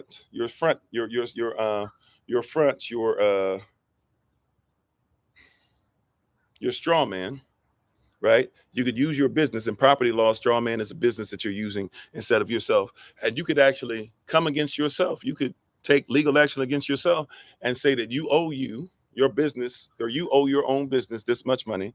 And you can go ahead and say that your house is something that you're going to keep until you can pay yourself back. So even if you go through something later on, right, you just got to make sure you declare it, right? UCC1 says what? You got to make sure that you do what now? UCC1 says, I got to make sure a legal notice is filed by creditors. So you can be your own creditor, right? You can publicly declare your rights to potentially obtain personal properties of debtors who are in default. You can say you're in default with yourself. See, I got to be careful how much I put out here because they shut people down. Y'all have seen, we talk about stuff and they stop it. So I got to be careful. I'm just trying to tell you, that's the first one. This is what they're using against you. This is what they decided to make first. When they made the Uniform Commercial Code, they said, first things first, we're going to find out how we can publicly declare to be able to take your property from you. And you not even know that it comes in waves. See, what I'm trying to say ultimately, and this is the last thing I'll say about it, then we'll move on. What I'm trying to say ultimately is whenever somebody's in debt for something, and some company comes saying, okay, I'm coming for your property, they got to get in line. So if you're first in line for your own property, then nobody else gets to come in and say, hey, I'm taking your house. You say, well, you would take my house, but unfortunately my company has already taken over my home. But the company who took over my home has also written it in to say that they will allow me to go ahead and stay in my home. Therefore, since they've allowed me to stay in my home, I'll go ahead and just stay in my home. Now somebody says, oh, that's dumb, that's stupid, I've never heard of it. Doesn't mean it's not true. And this is there for you to look at for free. And if you were to go ahead, right, and deal with this, you would have to, but here, see what I'm saying? If a creditor calls your house right now, you have the right to be able to not answer, or if they send you a letter, especially if the letter's not signed, you can send them a cease and desist, because, hey, if you didn't sign this letter, if nobody's name is here, if there's no signature, if there's no name specifically with this letter, it means that you sent me something that's not even a legal document. Stop sending me things that are illegal. If somebody says you owe us this much money, you get to tell them, no, we're going to do a bill of exchange. What's a bill of exchange? We're going to exchange the debt. You said credit is legal, known as secure default, but close the loop. Right? We're going to exchange the debt. These are simple things. We're going to exchange the debt. Hey, look, I am with, I don't know, I'm with Sprint. And Sprint and I, right, because of UCC 1-308, Sprint and I had we're not on the same page. I feel like they're not doing what they're supposed to do, and I'm not going to go ahead and pay them. Sprint says, hey, well, we're not going to go ahead and let you get our service. No problem. I'm not going to pay you for it. Sprint says, well, we still got you on the contract for this and that, but you didn't honor the contract. UCC 1-308, I reserve my right as a national person to make sure that I'm doing what I'm supposed to do and to protect myself from you. They say, well, pay us. You don't pay them, right? You don't answer the phone. What do? The debt, they're already done with you. What happens after that is a creditor sees this debt that you have. They go to Sprint and they say, hey, can we buy this debt? Or can we buy this debt that you say Kofi has? They say, well, Kofi hasn't contacted us and we can't force him to pay the debt. UCC 1-308, we can't really force him to pay the debt. But hey, you know what? If you like, go ahead and buy it. And if you can get something out of it, sure. And we won't even charge you the whole thing because we don't really need it. But you got $700 left, so we say you can get it for $350. All right, thank you so much. They get it for $350. And whether you pay the debt to them or not at this point, remember, the creditor is going to get paid the $350 back by the government anyways. UCC-1 is going to help them with that. They've made they've made a public declaration. The government's going to help them with what they publicly declared. If you're in the public means it's for the government. So the government is like, okay, we got you. We know how this works. Go ahead, try to do what you do, double dip. And these creditors, they make the laws anyways. So the government is right. The president, the board, the president, the vice president, the secretaries, the treasurers, the Congress members, right? They're all like, hey, y'all do what y'all do. Right? We're just going to make sure that this corporation called the United States keeps on moving. Y'all do what y'all do. Yes, sir, boss. They soft shoe, they house Negroes, right? They high-ranking house Negroes, but they're house Negroes. So the creditor will call you. Excuse me, so-and-so, Pastor Kofi Ofori, is it? Yes, this is Kofi Ofori. How may I help you? We are here on behalf of Sprint to be able to collect your debt. What do you mean? See, y'all start going into, well, there's no way. And when we stopped it was only 700 and this and that. Don't give them any facts. I know I always tell you contextual facts. In this case, don't give them any facts. You want to give them context, or you want to just not even give context. You just want to say, what are you talking about? Right? What are you talking about? How you doing, Sister Juanetta? Right? What are you talking about? How you doing, Sean? How you doing, Sierra? What are you talking about? Well, once again, we have word. And by the way, remember, they only bought it for $350. So they already saved $350 on the debt, and they're going to try and get you to pay $700. They trying to make a barrack of money off you, and then the government going to pay them back anyways at the end of the year. All types of illegal stuff going on, right? So, but you don't even have to say any of that. You just excuse me, what is it that you said? Yeah, we see that you have this thing. No, I don't. Yeah, you did. Well, obviously, if you're calling me because you're the creditor, you obviously don't work for, because this is what happened, right? If you say, well, I can tell you, I can talk to somebody, you'd be giving them all this information. I can talk to somebody at AT&T, and what do they say? They actually tell you the truth. They say, well, we're not actually part of AT&T. We're working on behalf of AT&T. They kind of told you a half truth. They're not working really on behalf of AT&T at this point. AT&T got paid for them to be able to call you. They own your debt now. And what they're trying to do is say, I want you to pay off what I own. Right? So we're going to do a bill of exchange. All right. So since AT&T and I already stopped dealing with each other, or I'm sorry, what did I say? Sprint? Since Sprint and I already stopped dealing with each other, and Sprint and I are done, I'm not worried about Sprint. Sprint's not worried about me. And I know you couldn't have called me as a creditor unless Sprint, right? Unless Sprint allowed you to own the debt. So we're going to do a bill of exchange. Since UCC 1-308 tells me I have a right to be able to say this contract ain't right, or we want to go into even what UCC 6 or 3-603, right, and stuff like that around there, 3-604, 3-605, stuff like that. But since I have the right to be able to say you're not doing what they weren't doing what they were supposed to do, they broke contract, so I stopped. Right, I'm not obligated to keep paying into something, because every time I pay for something and the contract is bad and they're not doing what they're supposed to do, it means I'm agreeing. Right, my payment is agreement. My payment is saying I'm cool with whatever you're doing. So I never paid them anything past a certain point because they messed up. They didn't fix their correction. You took on debt that I don't agree with, because it's not my debt in the first place, because they're in debt. You bought their debt from them and try to put it under my name, and you're calling me. So this is what we're going to do. We're going to exchange a bill of exchange. Since Sprint has already agreed that you can pay my stuff, and since I agree with you that, and I agreed with them that it wasn't my debt in the first place, and since you agreed to take on the debt, I'll just go ahead and let you keep that debt. And if you keep calling and sending letters and stuff like that, I will take the proper legal proceedings to ensure that a cease and desist is made. And if you go past the cease and desist, then we're coming for you all the way. And you might have to stand on that for a couple of weeks or something like that, but they're going to leave you alone. Now somebody says that's stupid, but it's because you don't even know what I'm talking about, right? See, that's a bold statement until you know the state of mind and what is meant, MENT. What are the actions that go with that state? How you doing, Mario? How you doing, Muriel? Thanks for being on. How you doing, Jay? Thanks for being part of the community. How you doing, Bobblehead? Yeah, the original bill, all that, right? You need to see the original book. Yeah, now we're getting into even credit stuff there, because even if they try to mess with your credit, then we can go to credit stuff there. So we even going into credit there, right? But I'm just trying to tell you, they're doing all that stuff and we don't know. And then somebody comes on here and says, their law, Caesar. You keep saying render Caesar thing to Caesar. Caesar wrote this to protect Caesar citizens. Even if you're a U.S. citizen, Caesar says you don't got to deal with this, let alone if you're not part of Caesar. How you doing, Aaliyah? Thanks for being part of the community. So I'm just trying to tell you, like, these people, they know this stuff and they put it out there, but we don't know it. We're aware that something's going on, but we do not know what's going on. To know something means to be intimate with it. How you doing, Taiko?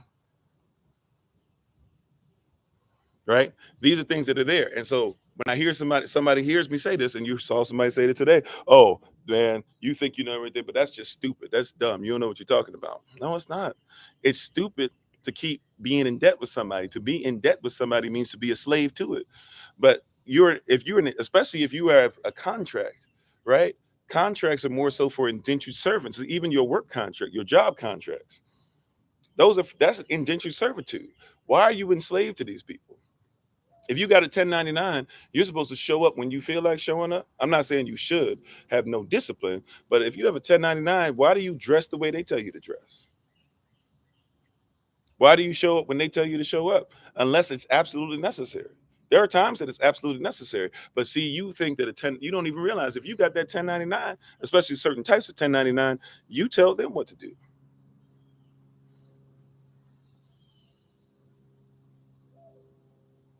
If you're a consultant, you're there to consult.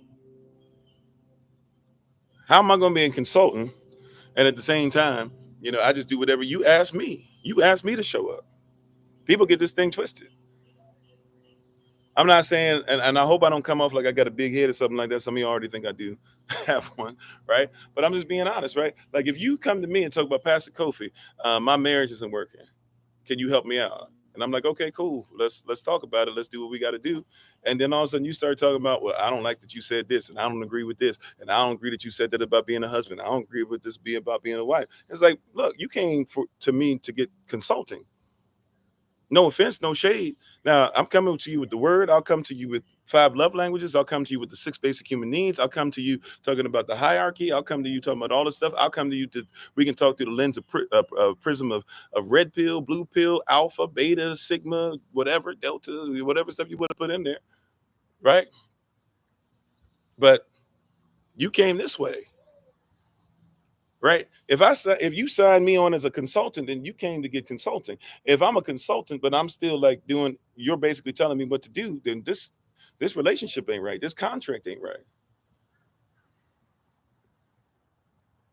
Right? You gotta make a bold statement. Your life needs to be in a state to where everything you meant to happen happens. MENT, every action that's supposed to happen because of the state that you're in. You need to be steadfast, unmovable, always abounding. Right? This is why many people, according to 2 Timothy chapter 3, verse 7, many of you are always are ever learning, but never coming into the knowledge of truth.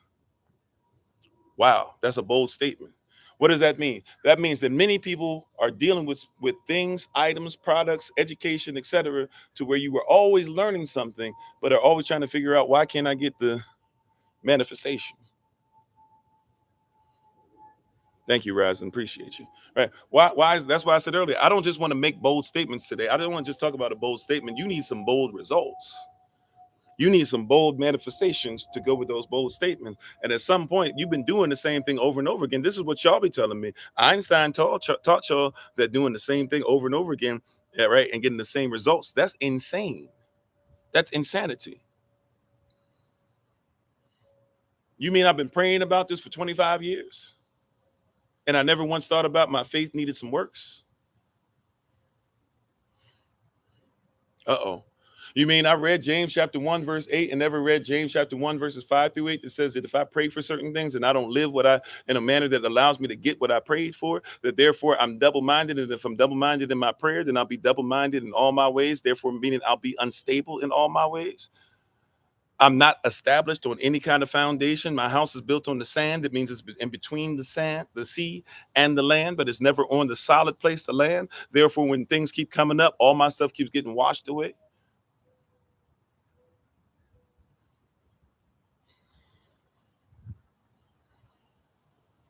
You mean that I'm in this thing where I've never been taught that tithing also means tithing my time?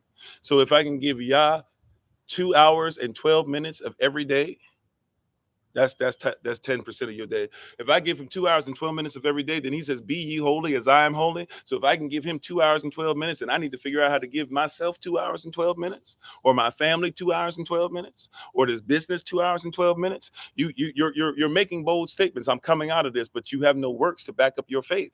Today, I don't want to just give you a bold statement. I want you to have a bold result. And if you're going to walk away with a bold statement, how about this? If you're going to make a bold statement, I want you to walk away with the bold statement. What do I mean? If you're going to make a bold statement, I'm coming out of this world, then I'm going to start trying to make sure that I give you some tools so you can leave with a bold statement, because a statement is a receipt.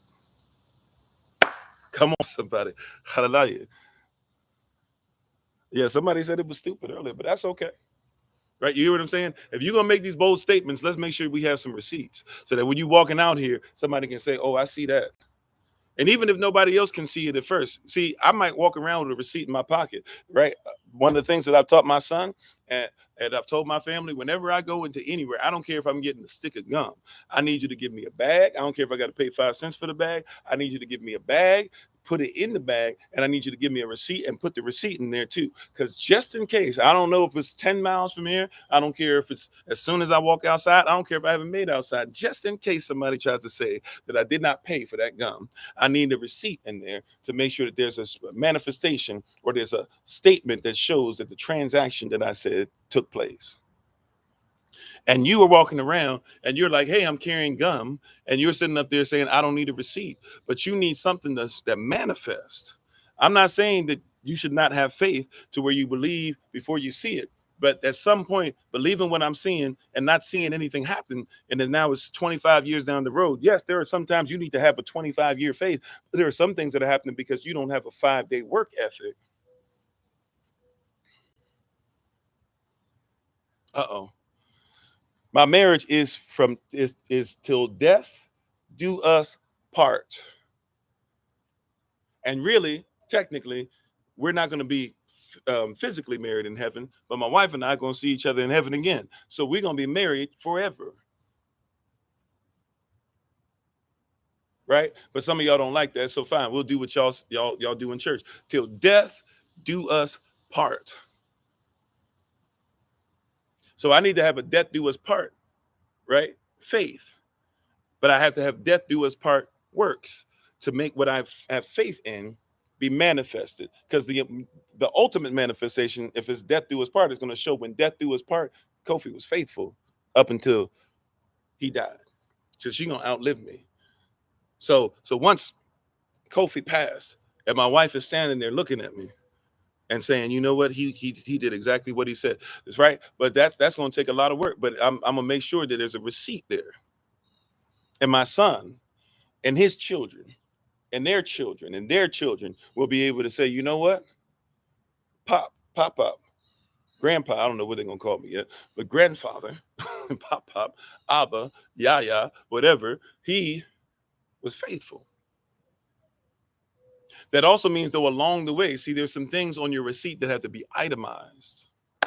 Come on, somebody, right? There's some things on your receipt that got to be itemized. When you look at the receipt, it says you got charged for this and you got charged for that. You got charged for this, and you got charged for that. And here's the tax for this one and tax for this one and tax for this one, right? And you like to see the itemized receipt. So if somebody did you dirty, you can say you did me dirty here, you did me dirty. But if somebody did you righteous, you can say, yeah, everything was in line. And so what I'm doing day by day, where really what I'm doing second by second and minute by minute and hour by hour and day by day and week by week and month by month and year by year and decade by decade. And if I might be so bold to dream, to have the belief that century plus later, that when people look at what was there, they say everything added up. So that means that right when they're scanning your items, you start already seeing the items show up on the screen. Even before the receipt shows up, you're already looking to see if those items match up, right? If you like me, I don't do this all the time, but if you're like me, or especially when I was in a situation where you ain't got, shopping this, I don't know if I really got it like that, right? So when you ain't really got it like that, what you start doing? Okay, hold on.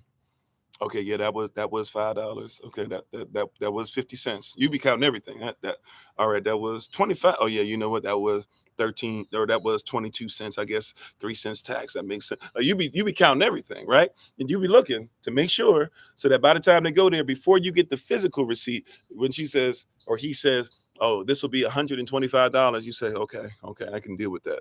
Because it makes sense based off the items that were popping up before you leave the store with it, right? There's already some things you worked a certain thing. You had a certain mindset. You had a state already of being. You had a goal when you came in there that I'm coming in, I'm looking for these items and they can't be any more than this. And this is what I'm leaving with. And that's what I meant. And when I showed up, I got a statement. You're supposed to do the same thing with your life. See, y'all so busy dating and you don't know what marriage is. So when you're dating, you're not taught to look on the screen. Is this person in the word? Does this person share the same culture? Does this person actually want children? Does this person know the truth about me? Have we had real conversation? Have we talked about what sex is supposed to be? Because sex is marriage, marriage is sex, including even Western law. That's why if you don't consummate marriage, it's not actually going to be, it's going to be annulled. It's not actually going to be thought of as true. You're supposed to be going through an itemization. Okay, this and this and this adds up. And then I talked to his parents and I talked to his friends and I looked them up online and I looked her up online. Some of y'all think that's too much. That ain't too much because this is till death do us part. I need to see all the stuff add up because if that don't add up, oh no, I didn't pay for that. I'm not paying for that. I didn't pay for anything yet. You need to take that off.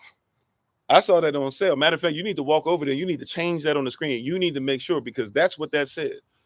Well, I'm sorry, I can't do anything. I'm just the man. Go get the manager. Go get your mama. Go get your daddy. Go get your pastor. Go get whoever you need to get. But that right there does not belong as far as the price range, because I'm not. That is not something that I could see. I came in here before I came in. I considered the cost. I made a bold statement that I was walking out of here with food, and you made a bold statement. But just because your statement was messed up, if you made up a messed up statement, that's on you, not on me. But I'm walking out with what it is.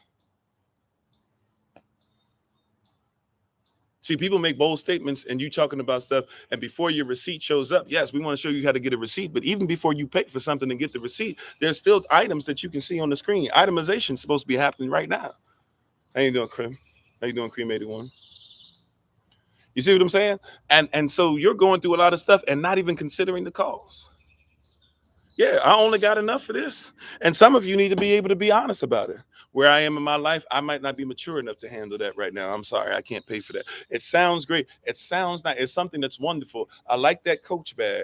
I like that. I like that Gucci bag. I like that satchel. I like what that is, but that thing costs $500. Right now, I'm on some $20 stuff. So I like the love that you have. I like this, but you know what? It would be thievery of me to take you as valuable as you are and try to go ahead and wear you around me so that everybody can say, look at this person that's in my life. So let me just go ahead and leave that on the shelf. I'm not going to try and get over on you. I'm not going to try. I didn't come here for that. Look, I'll just go to another place where I'm able to afford that right now. See, the things you're doing in the store that are causing you to live paycheck to paycheck, or the things you're doing in life that's causing you to live miracle to miracle. We've talked about that before. Just like people live paycheck to paycheck because you don't make sure that you are managing what you're given. Many people are just looking for miracle to miracle. A lot of your months, a lot of you month to month, whoo, I don't know how we made it through this month. That's why you praise Yah. You don't praise Yah for growth. You praise Yah. Whoo, I don't know how we did it, but I praise Yah. You're going miracle to miracle instead of paycheck to paycheck. No management. Can I take this month? Watch this. If we said we were going to do this, even if I have an opportunity to do better, that's not what we said we were going to do this month. Uh-oh. Do you hear what I'm saying? Even if I got $5,000 extra came in this month, right? Even if I got 5,000 extra that came in this month, we had budgeted, right, for 3,000. So just because I got 8,000 doesn't mean now I'm gonna start living 8,000. If I got 3,000, that means out of that 5,000 that can be saved, hopefully invested, hopefully, looking at what we're gonna do down the road. If an emergency shows up, we got $5,000 worth of emergency. But just because I've been given something here doesn't mean now I say, "Woo, we got 5,000. Let's go. We going to Hawaii. We going to London. We're going to Machu Picchu. We're going where? No. Yah gave it to see if you would do what you're supposed to do with it. Will you be a righteous steward over it? Will you make a decision? Will you go to him first and say, Yah, I don't know why you gave us 5,000. What do you want us to do with it? I got all this extra money. I'm going to get new tires. Look at them, y'all. They spending. Been praying to Yah about a business all this time. Get $5,000 and you ain't started no business. You hear what I'm saying? You got it, and now it's time to start the business, or it's time to get better at the business, or maybe heck, now I can get stickers, or maybe I can get something that I put on. Maybe I can get a billboard. Whatever, I don't know, but Yah gave it to me. What do you want me to do with this? Bring me all the tithes into the storehouse that there might be meat provision in mine own house for my own family, and then test me and see if I will not open up the windows of heaven and pour you out a blessing. If you bring it, watch this. This is the principle. This is the principle. This is the principle. Hear what I'm saying.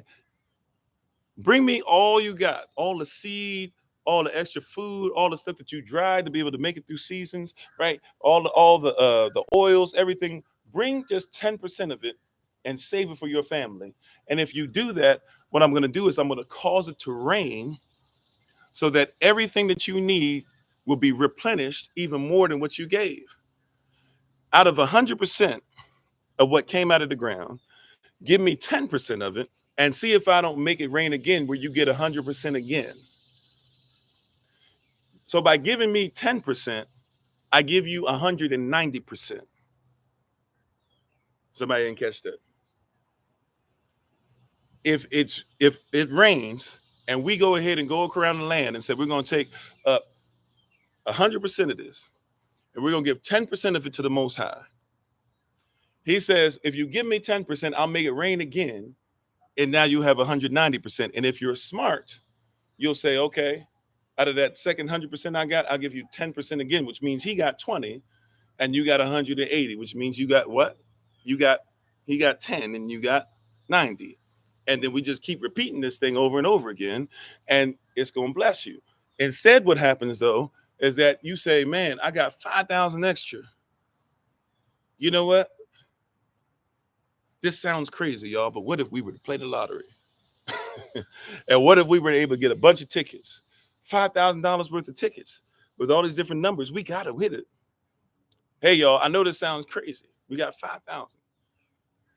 Now, I know we've been talking about possibly getting another car, but we can't get a new car anyways. And rather than put a down payment on a new one or just go into the auction, getting a car for $500 and just putting $1,000 work into it, and having a car that basically is like new. And if we want to paint it, we can just, get a paint job done, $500 or so. And we can have basically essentially a new car and still have money left over. I know that's what we wanted, but what if, just hear me now, what if we went on a boating trip? You see what I'm saying? Like our mindset is immediately, right? But what if you've been asking y'all for the business? Watch this. What if you've been saying, yeah, I want to start the business. I want to start the business. I want to start the business. And I lose my job. Yeah, how am I going to start the business without my job? He said, I just gave you a bunch of time. Give me 10% of your time. Give you 10% of your time.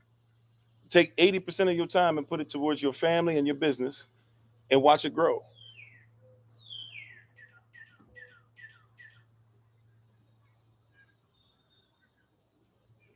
Amen. See, a bold statement, but what is the state that you're in and what's meant? What are the actions that go with what's governing you? He said, I've been flipping it for so long, like into it because I've been putting in all the time. Yeah. And by the way, if you're flipping it, reach in there every once in a while and get something out of what you're flipping for sure. Right. But learn how to live off of the excess. Learn how to live off of the fringes. You got 100 acres of land, 50 acres of it is, I don't know, is food. You can live off of, one person can live off of, less than an acre. Sell the rest.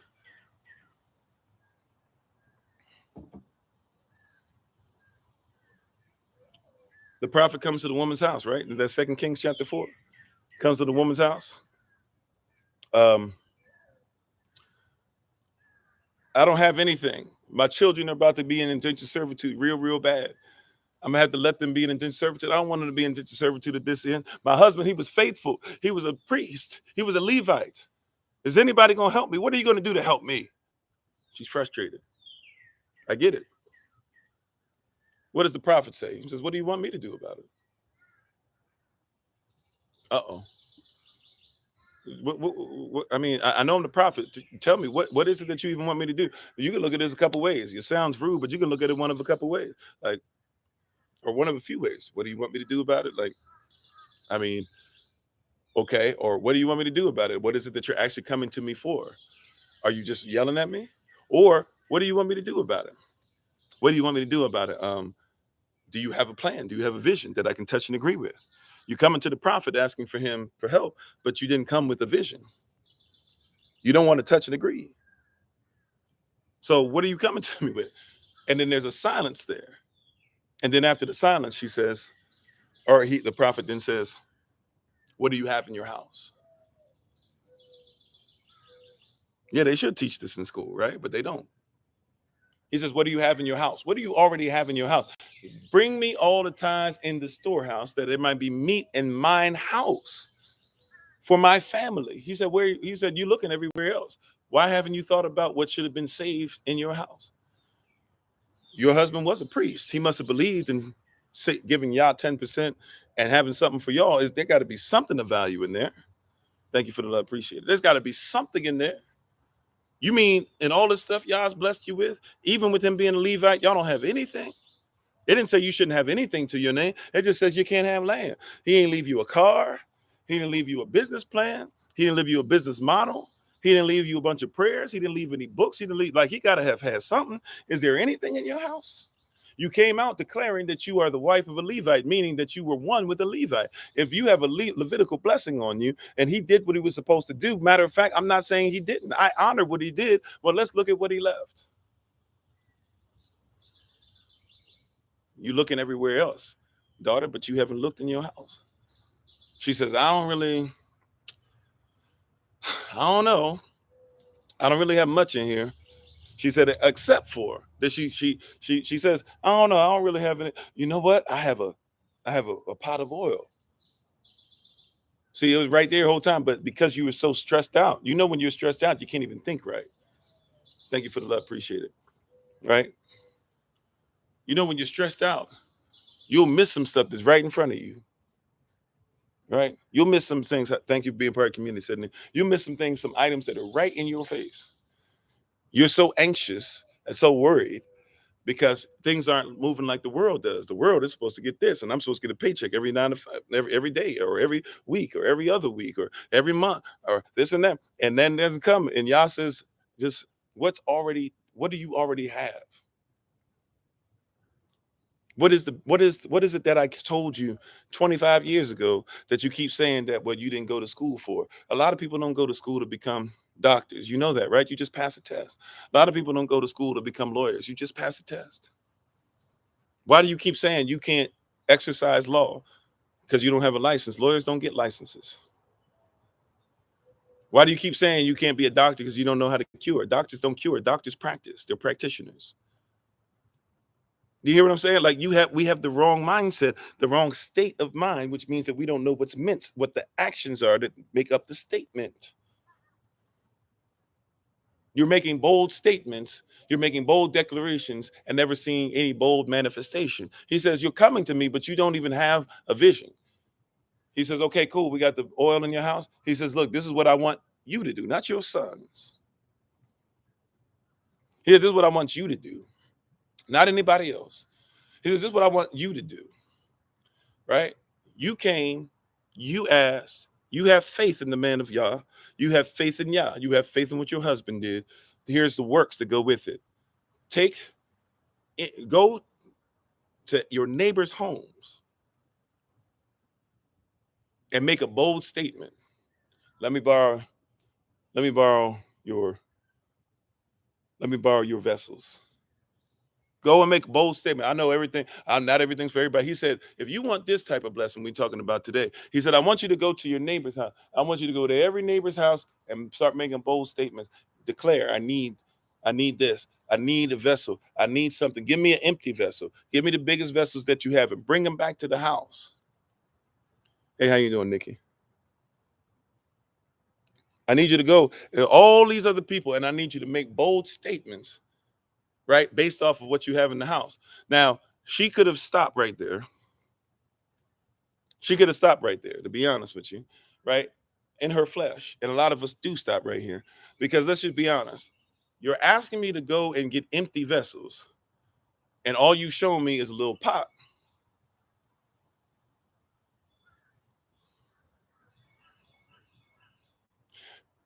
May I say it again? You're asking me, I got a little vessel and you're telling me to go and ask everybody for a pot. I got this one little gift. Are you listening to stuff? You said, how did y'all become Hebrews in America? You know that I'm E1B1A blood, and then I'm of the tribe of Shwe, tied to Ashanti, tied to Igbo, recognized by even modern Israel, right? So know who you're talking to, right? But if that's your way of saying hello, how you doing? Now that that's been talked about, we're talking about something different right now. Is that all right?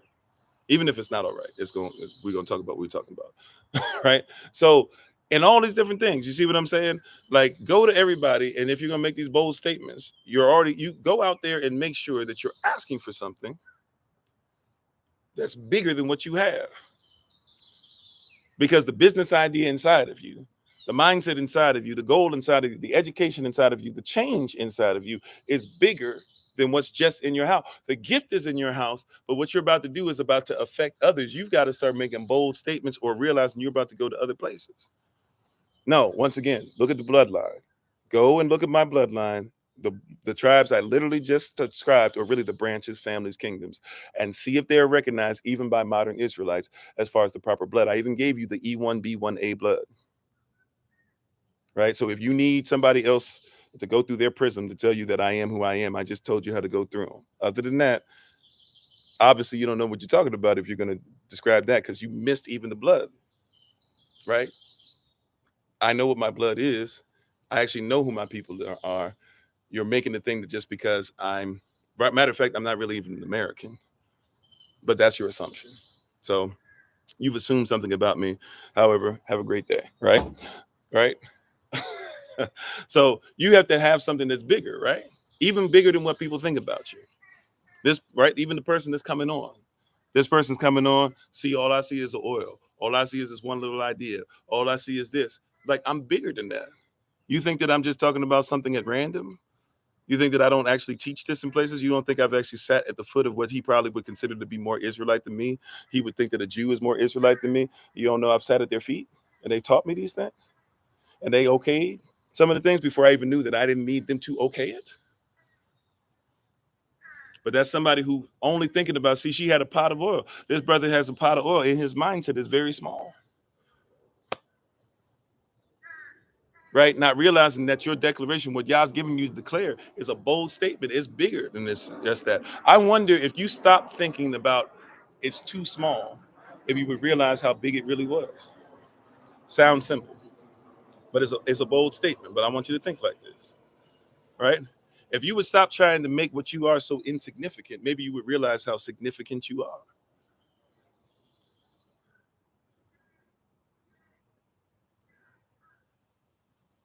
Right? If you would stop thinking how insignificant you are, maybe you would realize how significant you are.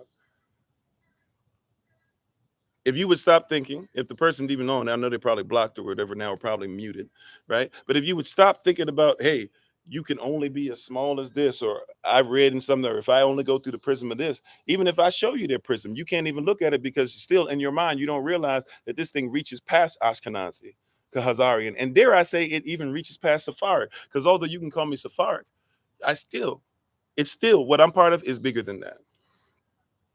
I'm bigger than the mindset of somebody else. That gift that God's given you, do you only look at it as just a little pot of oil, or do you realize that that pot can fill up? See, it multiplies. You are the wife of the Most High. It's very feminine to incubate and multiply. You give a woman a seed, she multiplies it. This is why if you're not careful, if you give a woman a word, matter of fact, not even if you're careful, this is the way it should be. If you give a woman a nod, she might give you a word. If you give her a word, she might give you a sentence. If you give her a sentence, she might give you a paragraph. If you give her a paragraph, she might give you a book. If you give her a book, she might give you an encyclopedia. If you give her a hell, matter of fact, let's say it like this: if you give her frustration, she might give you hell. And you are the wife of the Most High. He's giving you a vision. He's giving you a word. He's giving you a dream. And he's like, where's the manifestation? I created you to multiply. I didn't tell you that you were going to be a singer for you to never take a singing class. I didn't tell you that you were going to be a dancer for you to never learn how to tap. I didn't tell you to be disciplined without you ever being a student. Because that's what a disciple is a student. And this is why many people, when the brother came on and tried to say that I have no right to say I am that I am, right? When the brother came on and tried to say that I had no right to say that, right? His reality is that he's probably deals with a lot of people who are undisciplined, who are not students, and cannot go ahead and verify what they say at all, right? A lot of Moors come out with teachings, and y'all just believe the Moors' teachings right away. You know why? Because you're not disciplined. I'm not saying no Moors teachings is correct. We talk about Moors all the time. What I'm trying to tell you is that if I'm going to listen to the Moor, then I should at least know if what the Moor is saying is correct or not, especially concerning myself. Because just because somebody's called a Moor in history, it doesn't mean that they're African either. It depends on the context.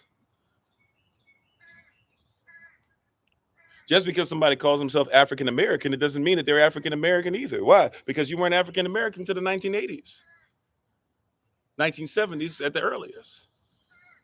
Just because somebody says that you're a Negro doesn't mean that you're Black African. Why? Because they call Native Americans Negroes too by law. Just because you're an American doesn't mean that you're a modern American, because the original American is a copper-colored person indigenous to the Americas according to law. Do you see what I'm saying? People are making statements and not getting any results because you're making bold statements, but your state of mind is jacked up, which means your ment, your MENT, your actions are jacked up, which means your manifestations are never going to happen. You said, can you define statement the way you have been doing? Once again, statement, I got to find out what the state is, state of mind, state of affairs, the governance, what's governing me, that's the state. And then ment, MENT, is the actions, right? The suffix MENT, that's what that means. It's telling me that there's a specific action. If I have a statement, I have to know what's governing me and the actions that prove that what's governing me is correct. That's going to end up being my receipt, if you will. How you doing, off grid, if I didn't say so earlier? You see? So if I'm going to make a bold statement, I've got to know the state. And this is problematic because many people don't know the state that they're in. A state is a nation. The people of New York. People means nation. People means state. The people of Florida against so-and-so. That's people means government. People means state. People means nation. A person can be part of a nation or they can be part of a corporation. They can be an artificial person. Many person, the plural of person is persons. But if you are people, you are real persons that are part of a real nation. And something that they want you to keep giving up is nation. You don't want to be a nation, but guess what? Guess who reparations is supposed to go to? It goes to a nation. Reparations don't go to persons. Reparations don't go to artificial persons. You had to be freedmen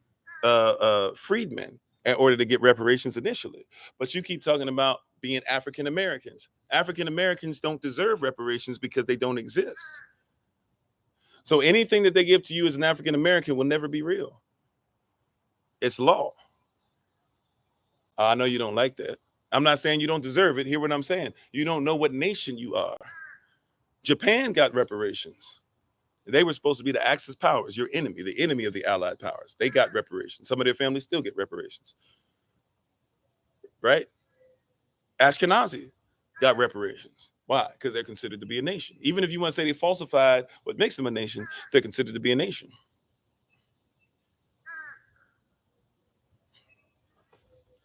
And the fact of the matter is that corporations, right, were in on what was happening to the Jews. So America, who's headed up by corporations, and this corporation herself had to do what? Had to pay reparations, and still to certain families pays what? Reparations. How you doing? You can't handle. How you doing? Right? Like, this is real talk, right? Like, there are Chinese people and Chinese families who got reparations because they are a nation. There are slave owners who got reparations from Lincoln himself before there was any 13th Amendment, which never got rid of slavery, but just said that we can't enslave you because of the color of your skin. We have to arrest you first. Why? Reparations. Reparations because they were considered to be part of a nation. But you are not becoming a nation, nor trying to even identify with a nation. You keep being an artificial person called an African American, an artificial person called Black, an artificial person called whatever. Matter of fact, you call yourself more, but have nothing that you do that shows that you are sovereign.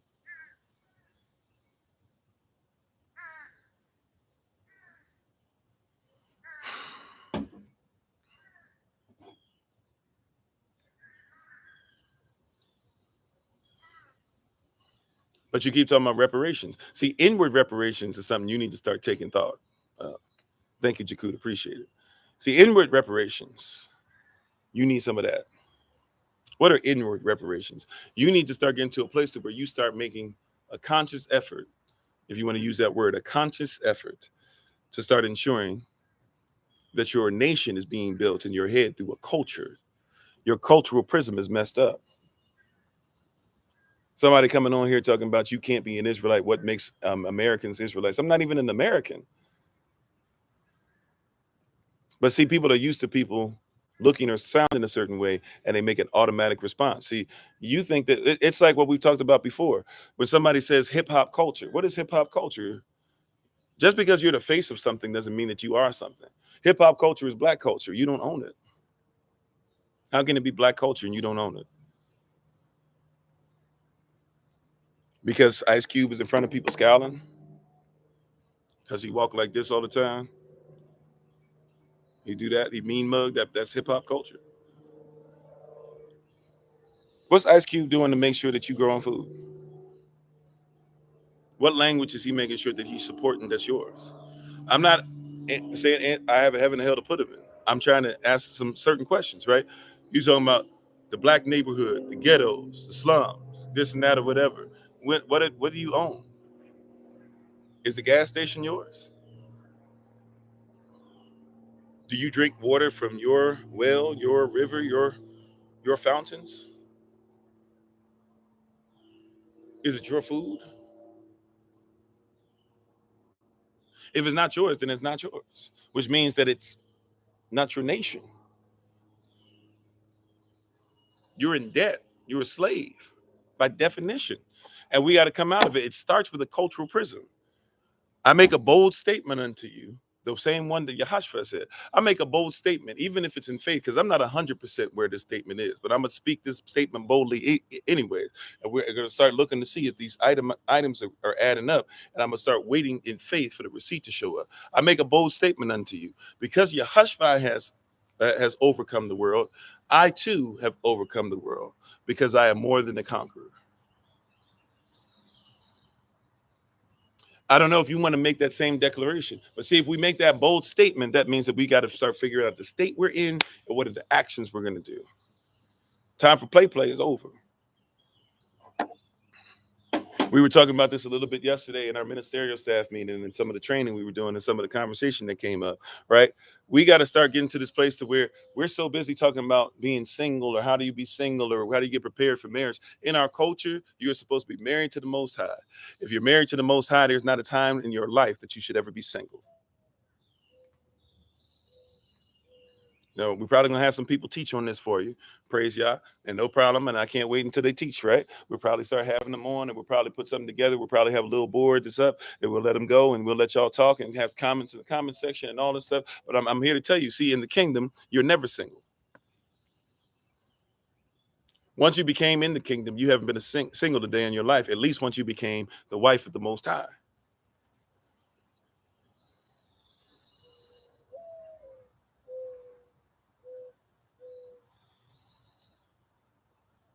That's the way it works. Thank you, Sister Shima. Thank y'all for your likes, shares, all that great stuff. Appreciate it. Right? See, we're gonna have to get a mindset that's kingdom oriented, that's eternal. How you doing, Sister Bullock? Everything that is preached should be eternal. If it's eternal, it's got to deal with your past, your present, and your future. See, you keep talking about your future, and you don't even know where you come from, and you don't even know what the state you're in presently. We're in a messed up state. You need to start getting into an eternal state where there is no beginning and there is no end. It is what it is. That's what that means. There is no beginning and there is no end. It is what it is. There is no beginning and there is no end. It is. Did you hear me? It is what it is.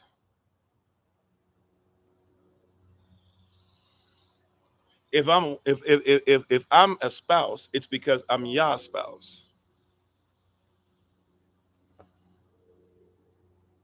It is what it is. Come on.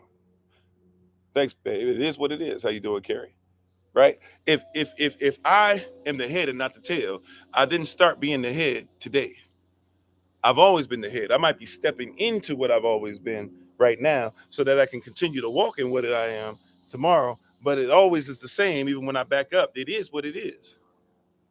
If I'm a great teacher, it's not because I became a great teacher today, but I was developing being a great teacher yesterday, which meant that every teacher is a disciple. So the teacher has never stopped being a disciple. I might be a master or a rabbi or somebody who can teach it, but I can only teach it because I live it. So by teaching it, I must live it. By living it, I must get to a place where the goal is to teach it. It is what it is.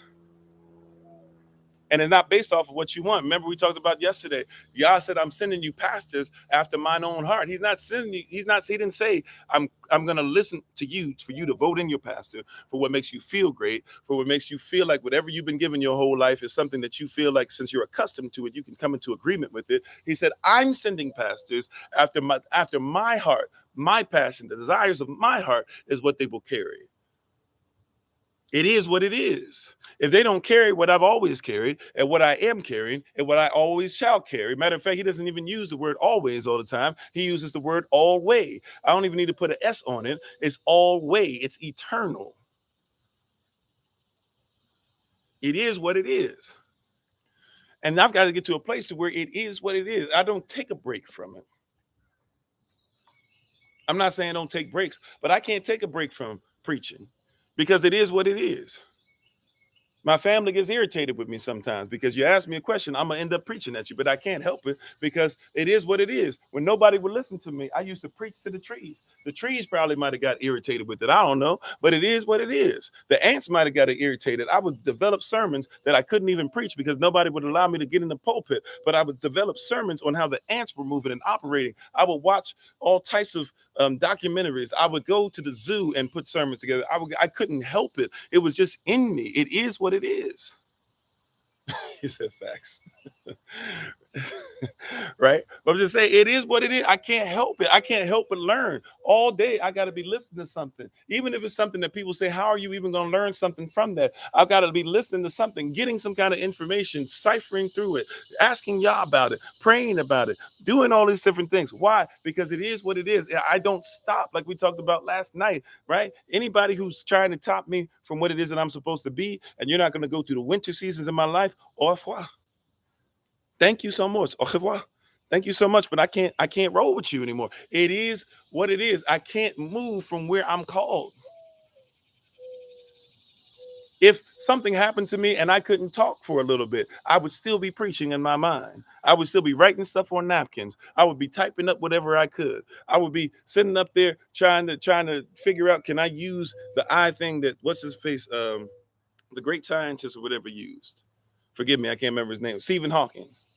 Right? I be doing something. I have to do this. It is what it is. That's a bold statement. I got to know the state that I'm in and know what's meant. MENT. What are the actions that go with it? Faith without works is dead. That's a bold statement, but it's true. It is what it is. You can keep talking about how much faith you have, but you're not working. Right? Your works have to change. I want a community. You got to develop it. It is what it is. Somebody took your community. You are absolutely right. What you going to do to develop it? Saturdays, we got something for the babies. Right? Mondays, we're going to have something for the babies as far as just for the babies. We got videos. Saturdays, we got something for the babies for learning the Bible and also learning how to write in their culture, their language. Mondays, we got something for them for French, right? Which a lot of Africans speak anyways, and something that's spoke all over. And 40% of the English language supposedly is supposed to be French. From if I gather correctly, if I remember correctly, please correct me if I'm wrong, babe. And then Wednesdays we got kung fu. That's 4 times that these babies can come up, and if they're in school, if they're not in school, whatever, and they can get a word right on their level. They can do something together. They can develop community. So when we have these meetups and we come together, right, and when we meet up on Georgia, remember those in Georgia, we're gonna meet up tomorrow, 3:00 p.m. Eastern New York time, 3:00 in Georgia, in the middle of Georgia. We already sent out the place, but in case you need it again or whatever, make sure that I, get your information. Right. Thank you, babe, for making sure we were correct. Right. But we'll be meeting up and I'll try to take care of the fruit and stuff. It's going to be snacks, but I'll try to take care of fruit and water. And so we can come together. Right. But it is what it is. Right. Like if you create this community, then guess what? When we meet up tomorrow, what happens? That means your sons and daughters now are meeting up with people who are just like them, who love the Most High just like them, who honor the Most High just like them, who are connected to the Most High just like them. They play all this Roblox and stuff together. Why don't they play Roblox together? Or I'm sorry, they play Roblox anyways. Why not have them play Roblox together? That way you don't have to worry about always being like, oh, I got to take stuff out the comment section. They can't do this. They can't do. They can comment to each other. They're playing Fortnite anyways. Might as well have them play Fortnite together. I'm not saying that everything in Fortnite is great. I'm just saying if they playing it anyways, why not play with people who believe what they believe, who talk like they talk? It is what it is. You can build this community today. If there are going to be teenagers that are playing with the babies, it might as well be our teenagers. You know what I'm saying? Our teenagers should be the ones who are making sure that they're controlling what's going on in the environment. Give your teenagers, even on something on that small level, you think that's small, but when your teenagers realize they're responsible for others, watch your teenagers start to change their mentality.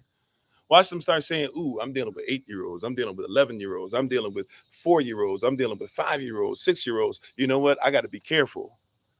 Matter of fact, they'll start going to their parents. They'll start coming to you. Mom, Dad, is there any way we can make sure that we set this up? Can you help me? I'm trying to figure out how to set this up to where nobody can get in. Matter of fact, we're just going to do a space where we play and nobody else can be on here cursing and stuff like that. They'll start to take it seriously because it's their community. This is one of the missing pieces. This is one of the missing pieces, but it is what it is, right? This works for community. This does not work for you by yourself. Right? This works for community. That's not going to work for you by yourself. This doesn't even work on your timeline. I wish I could tell you it works on your timeline. I wish I could tell you it works on my timeline because a lot of this stuff that I say should be done would have been done. But stuff happens, right? Y'all's in control. And the Holy Spirit sometimes has to even change things up because of disobedience. Yes, sometimes pastor might miss the call or might accidentally do something or might be too tired in his flesh or might not make sure he makes a phone call. And yes, I would call that disobedience. And so sometimes the Holy Spirit has to reshape things because of that. Sometimes people, I won't put anybody else on blast, but there are people behind the scenes that might do some things or not do some things that cause things to change. And now all of a sudden I'm scrambling and y'all don't need to know that. We got to keep the course. But hear what I'm saying. It has to start happening as a family. There are going to be family issues with nobody, no matter how high on the chain you are or how low on the chain you are. There's going to be some stuff that's going to creep in. We need a family dynamic. There needs to be a reward for these boys who are going to be men. You keep saying you want greater men. If greater men are greater men and there's no greater reward for it, why do you think these boys are going to try to do something that you won't reward? Oh. Come on, somebody. I felt that one. I felt that in my shunda. Hallelujah. I felt that one in my shunda. Right? If these men are, if I'm gonna make sure that we're gonna do everything in our power to make these boys turn into great men, you better give them a great reward. Because there's gonna be a choice. Because what will happen is even if we get a generation that turn into them, there's gonna be another generation that's gonna come behind them and look and say, well, dad was this, but nobody really cared. So why should I become what dad became? But you know what, though? If I play basketball, they'll say, you know, if I become a gangster, you know, even if, you know, maybe they might make a YouTube video about me one day. In our community, what is the reward? What is the reward? Forgive me, Sister Sage. I got so many names in my head. You don't even have to, well, actually, you said her name before in the live, but you don't have to say her name. But I'm going to just call her Baby Sage. I don't know why her name, I'm saying Star, but I know her name is after a star, so that's not right. But anyways, I'm going to just call her for right now Baby Sage. A Baby Sage. I'm sorry if you listen, Baby Sage. I know that's not your name. Please forgive Pastor. I apologize. I'm trying to call you Anaya, but that's somebody else's baby. But if Baby Sage, 4-year-old, right? I know who you are, 4 years old, blessing, cute, all that stuff, right? Thank you, Vega. If little Vega, right, is not going to see a reward for being a great wife, why would she become what she doesn't get rewarded for? Yeah, cheerleaders cheer for a reason. Come on, right? The crowd cheers for a reason. If we don't get behind the team, they need us. But there's no reward. Little Sage is going to be a great wife one day. I speak it over her in Yahweh's name. She's going to have a great husband. But what is her reward for it? What in her community says that Vega has to be the next level wife, has to be the next level of woman and become wife. And what are we going to do when she becomes that? How do we celebrate that? How do we honor that? How do we say we're going to create a community that protects her in that and protects her in that endeavor? Yeah, there's songs out there praising the baddest bee. Come on, man, right? And they ain't saying the baddest babe, the baddest baby, the baddest beloved. No, the baddest female dog.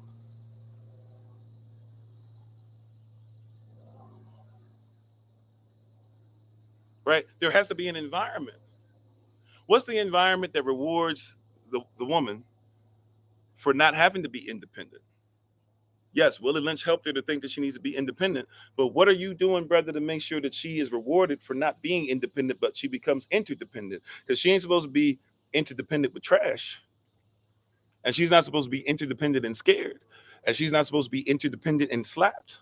And she's not supposed to be interdependent. I know you're not going to like this one. She's not supposed to be interdependent and can't depend on anything financially.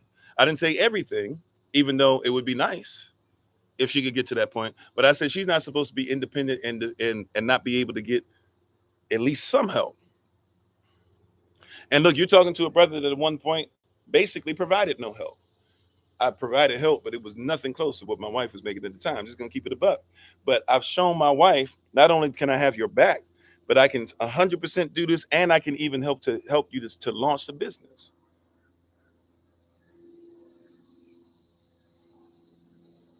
right? But there's no community that's together in this that shows where the wife is protected. There's no community that says that the husband must be respected. I didn't say the man. I didn't say the male. I didn't say the little boy in man's clothing. I didn't say the wolf in sheep's clothing. I said the husband. If he is a husband, and that means first he is Yahweh's wife, then what is protecting him? How you doing, Dreamweaver? What is protecting him? And thank y'all for the likes and everything. We're gonna get ready to take our leave soon, right? But I see. I make a bold statement, but then I don't have bold results because I don't have any actions to back it up. I don't have any works to go with my faith. How you doing, Lucy Star? Fine. You believe in Mother Earth and the earth has to be a mother? Fine. What do you do to make sure that the mother is fertile?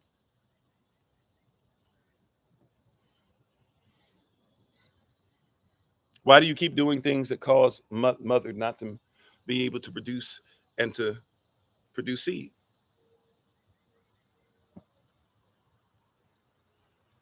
I'm just saying, people say stuff, you make bold statements, but then you got to make sure that what you say is you comprehend the state it's in and actions are shown. If it's Mother Earth, then she must be fertile. Anything that I do that takes away from her fertility is therefore sin, according to what you're calling her. If she's Mother Earth, that's what you're saying, then you must make sure that she's fertile and you must protect her fertility. But we don't even protect the children that are inside of the mothers that come from the earth. Why would we protect the children of the earth? Somebody missed it. Somebody missed it. We don't even protect the children that are inside the mothers of the earth. Why would we protect the children of the earth?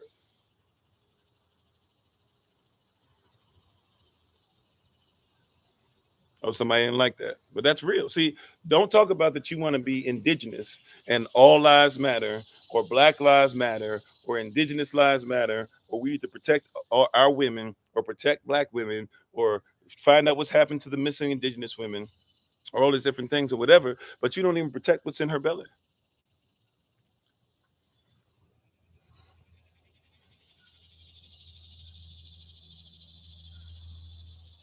The two don't go together. That's cognitive dissonance.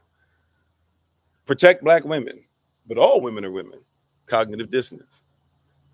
I didn't say that because you're a human being and you decided to be trans or you decided to be queer or gender fluid or whatever it is that you choose to be, non-cis, whatever. Look, you still deserve to be treated with respect as a human being. You still deserve to be loved. Yes.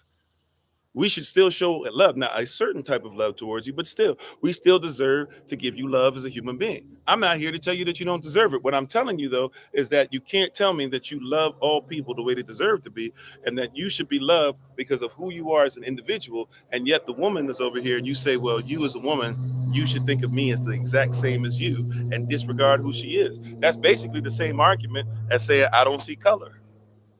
Oh, yes, it is. Moderators, help me. right? I know I'm going into some territory here, but I'm just trying to show you something, right? I don't see color. So I don't see women.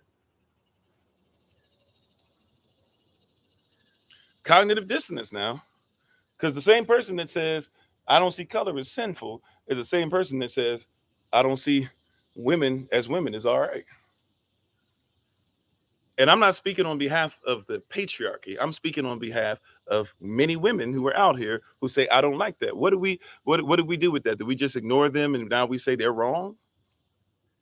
They've been asking for people to look at them for centuries, for millennia, for generations. And now when we start hearing people say we should think about women, they get upset with us because they say, you said we should think about women, but you're not thinking about me. You're thinking about somebody who says they are me because that's how they feel.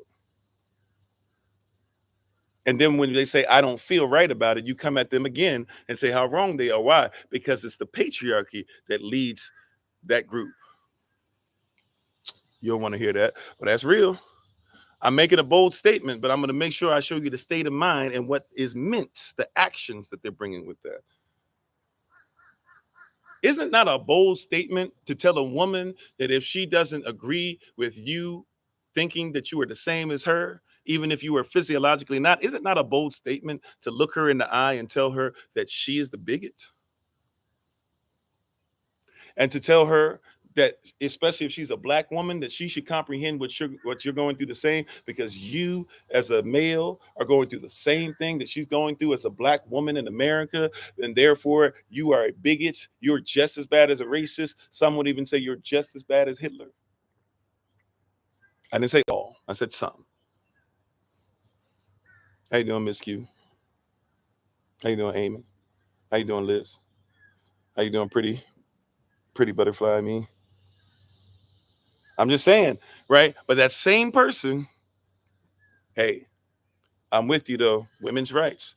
Why? Because if I choose to be one tomorrow, I'm gender fluid. So I need you to have rights, because if I'm gender fluid, then we need to have the same rights. How does that work?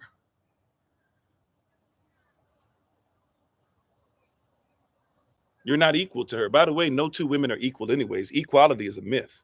No two people have ever been equal in the history of mankind. Never. Impossible. No two animals have ever been equal. That's a lie. You know that, right? No, you have never shared your exact DNA, your exact fingerprint with a single person who has ever existed on the planet. You know this, right? How you doing, Slavs? You know this, right? I'm just making a point, making sure that we're on the same page. You know that to be accurate, right? That's scientifically accurate for those of you who don't like what I'm saying. If somebody were to go against that, they don't know what they're talking about. How you doing, Sister Nakura? Right? But you'll say, I respect women, but then you don't respect what's in her belly. You say, I respect women, but you say I should be treated the same as somebody who has a period. You said, I respect women, but I should be able to choose today to be one and tomorrow not to be one. You say, I respect women, but you don't even respect how y'all made a woman. How you doing, Brother Terry?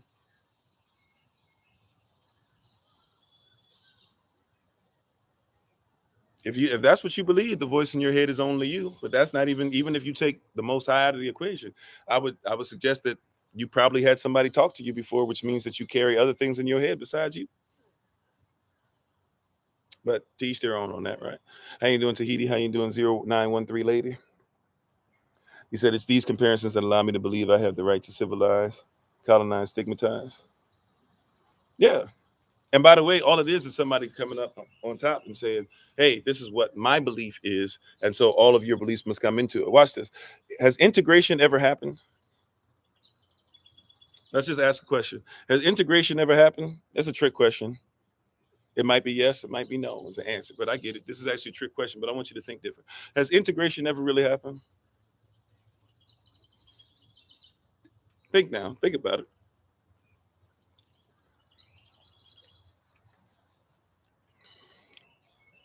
Integration can't happen because integration comes from a word, right? Tion, on the words sion.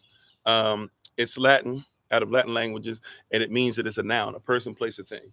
So we have to think about what's the first part of the word. The first part of the word is integral or integrity. Integrity means to be holy, to be whole, to be one. That's what integrity is one. Right? So, question, if you became one as a people, as a nation, for real, has any of your culture ever been integrated to become one? Or has it only been somebody else's culture and you got to bow down?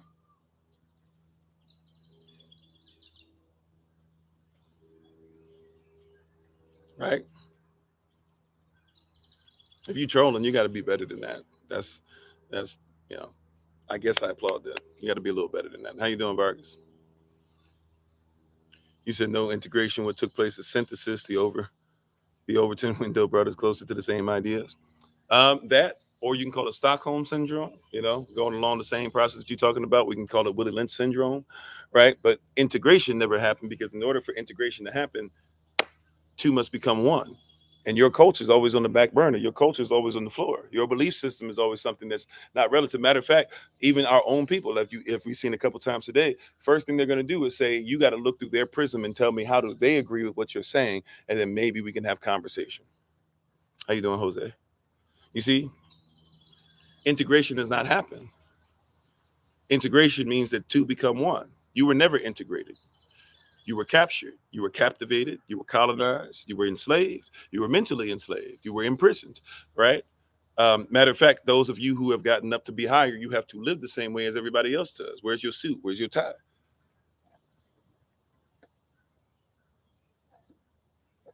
Do you stand with the president? How you doing, High Tech? Right? So we have to be in a position, we have to be in the thought process, we have to be of a mind to say to ourselves, what really happened? What happened here? What's really going on? What's really changed? Doing the same thing, getting the same results. But integration happened, but we're getting the same results pre-integration.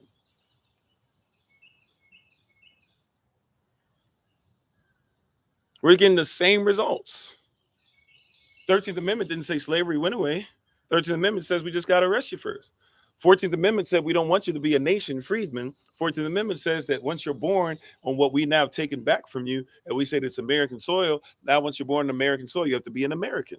But not the original American, a copper colored person indigenous to Americas. Now we're trying to change it to where you are the lowercase c citizen. You are a United States citizen. And we'll make sure that that's official, where nobody can go back from that in the 1930s. When we make bold statements, what is the state of mind that we're in and what's meant by it? What are the actions? MENT.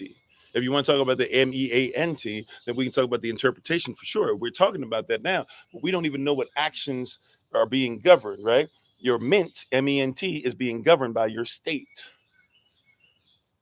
Make as many bold statements as you want, but you better comprehend what state you're in, right? For my brothers and sisters that carry, you can carry however much you want, but you need to make sure that you comprehend what rights you have when you go to another state.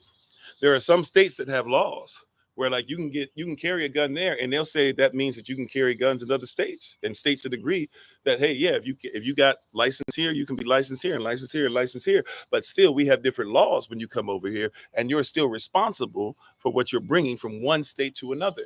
And see, what's happened is that you think that certain things were licensed in the world, and you're bringing it over and saying, okay, I was licensed to be this in the world, so I'm gonna come into the kingdom, I'm gonna come into Israel, and I'm gonna bring this state of mind over here, not realizing that what was meant over there, the actions that they do over there, that might be what they stated a husband was, but over here, that's not meant for husbands over here. That's not what we state over here. What was meant over there for them to get as many women as they could, right? That's not what's meant over here. We ain't doing 75 wives, 7 to 1. So what was meant over there, where you can go ahead and say that you're about something and about the truth and about marriage, but you can still be gender fluid or whatever. You can't do that over here. Not in the kingdom. It's not any shot. There's not any hate towards you, but there's a place to do that, and there's a place to do this. See, when I make a bold statement, I'm declaring the state that I'm in. Yes, I was qualified to preach over there as a Jehovah's Witness. I was qualified to preach there in different types of churches. I was qualified to preach there when I was agnostic. I was qualified to preach the gospel of the United States Corporation at one point in my life and go around the world doing it. But now that I'm in this state, I have to separate myself and I have to make sure that I have integrity, integration. I have to become one with the Most High. Yes, there's a place. If I want to get out of pocket, I can leave and get out of pocket. Matter of fact, if there's some things that I know that I'm going to do are sinful, you will never see me do them in front of you. Why? Because I'm not going to be a stumbling block, because you can't see somebody who's supposed to be a leader do it. I'm not saying that I should do it. I'm saying if it ever came to something that I know I'm not supposed to do, I can't just come on the live session and be like, well, Pastor be keeping it real. You know what I'm saying? If you really know what's going on behind the scenes, Pastor be keeping it. You know what I'm saying? I can't be doing no stupid stuff like that. That's dumb. That's unspeakable when I mean dumb. Right? It is not intelligent. It's 11:11. Oh, thank you, babe. It's 11:11. Yep. Right? That doesn't make sense. Over there they do that. Over here we don't. Period. Well, our babies, they're not gonna like it if we do it like this over here, because all of the people out in the world, they do this, and if they see children in the world doing that, tell the babies that we don't do that. No, you don't understand. They're gonna think it's unfair, and they're gonna think that we're bored, and tell your babies we don't do that. How you doing, voodoo child? Tell them we don't do that. You said, what's the importance of 11:11? Well, some people do angel numbers and stuff. My wife and I, when we do it on the live session, it's a way of us saying hello, and then a lot of people kind of jump in when we do it. So, right. But for me personally, that's why I do it, right? So I can't speak to everybody else. But you hear what I'm saying? In the world, they do it like that. But see, when I come over here, I've got to make a bold statement. I'm doing well. Thank you for asking. Over here, I've got to make a bold statement. There are certain things that just are what they are.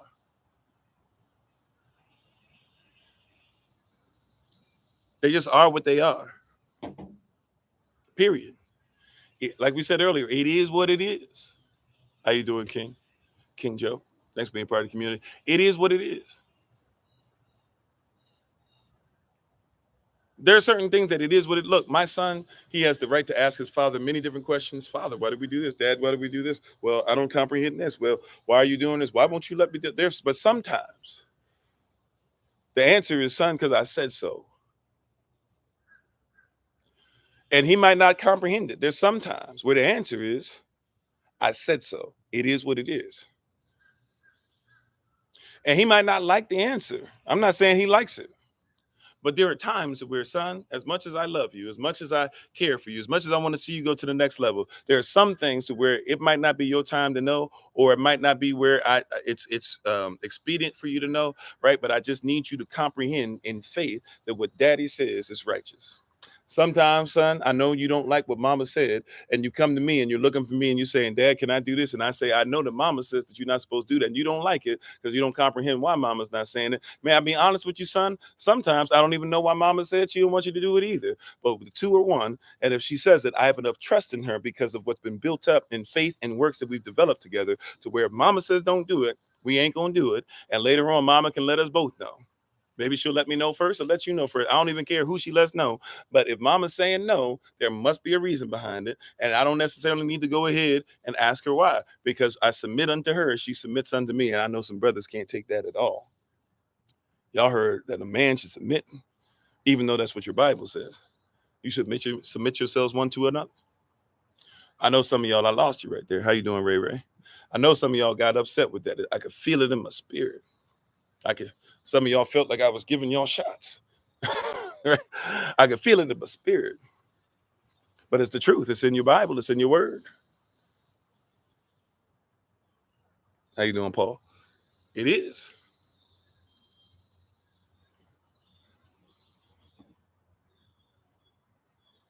You know why you have a hard time submitting to assemblies or to organizations, or some of y'all do churches or whatever?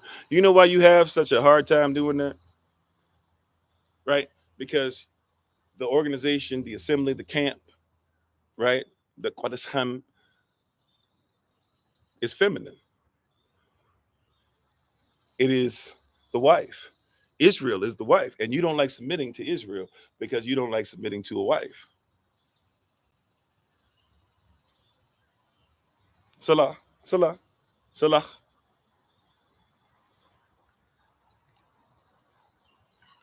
So you like to be Israel, but you don't like to submit to Israel. That's why a lot of y'all don't have spiritual mothers and fathers. You said some guy asked you constantly what happened to or Adam listened to Eve. Yeah, because everybody's trying to blame Eve, but nobody talks about the fact that that same scripture says, yes, Eve did all that. She talked to the serpent. She ate the fruit. That meant she had to have touched. It says she touched it. She inspected it. It had to touch her lips. It had to go through her mouth. It had to touch her tongue. It had to go down her esophagus. It had to be in her stomach. She sat there for a second. She said, you know what? This fruit is actually pretty decent. Then it says she went over to her husband, and her husband joined her. And when the two became one, what happened? Immediately, their eyes were open. They realized they were naked. They ran. They couldn't even see each other. Right? But once again, it's got to be one versus the other. It's got to be the man's fault, the woman's fault, this and that. You're not going to become a nation until you realize it is what it is, two or one. If we want to say Eve messed up first, fine, Adam, but you the foundation. And you could have easily said, instead of it was the woman that you gave me, you could have easily said, you know what? I messed up. Or you could have told the woman, Adam, hey, you messed up. We can't do this. But when it says you shall leave your mother and father, the only thing you can think of is leaving your heavenly father so that you can go ahead and be down with the woman. Not realizing to be down with the woman in that instance, not always, but in that instance meant you had to be down with the serpent. See, a lot of brothers still doing that stuff. Well, you know, if these sisters didn't have attitude and stuff, she's a reflection of you. And if she got an attitude and stuff, could it be because she's not a wife? Right? Proverbs chapter 18, verse 22.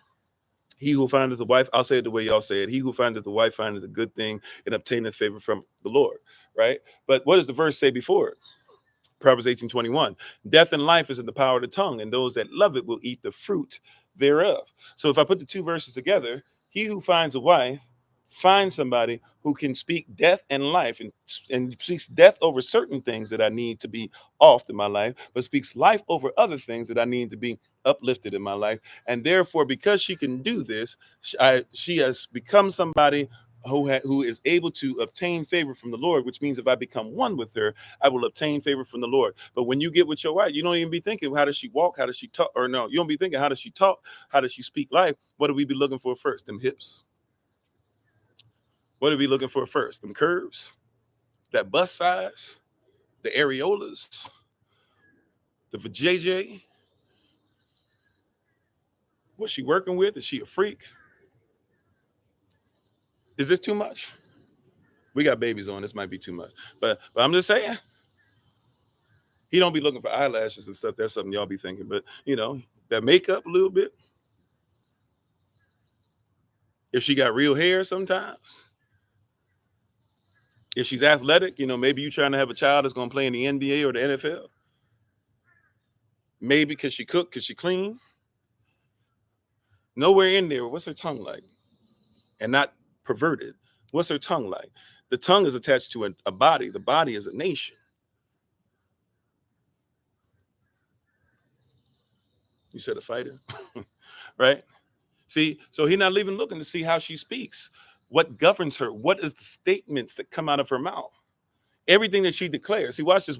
I've said this before, when you get married, you make a political statement. My wife and I are a political statement. That's why I don't get why everybody asks, but I don't mind why everybody asks. When some of y'all hear me talking and talking and talking, and somebody immediately, their first response is your wife white? I'm like, no, my wife's not white, right? My wife is what you would consider to be black. However, I get why you ask it though, because you got a lot of brothers out there who will speak to their people, but won't even make sure that they marry into their sisters. So I get it, right? But your marriage is a political statement. Hey, how you doing, Iska? You said your sons are watching. All right, welcome.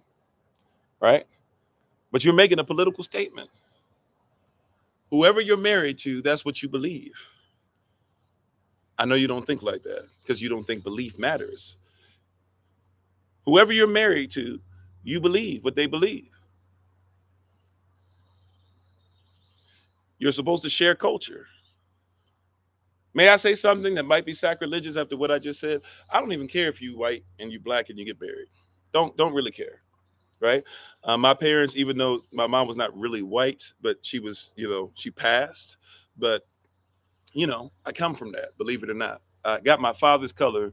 And when I gained a lot of weight, I actually look like my father. But I have my father's color, but I'm actually look like my mom. I've shown some of you pictures of her before in the past. I look like my mom. And if you look at my mom and then look at my mother's mother looks like the Queen of England when she was young, right?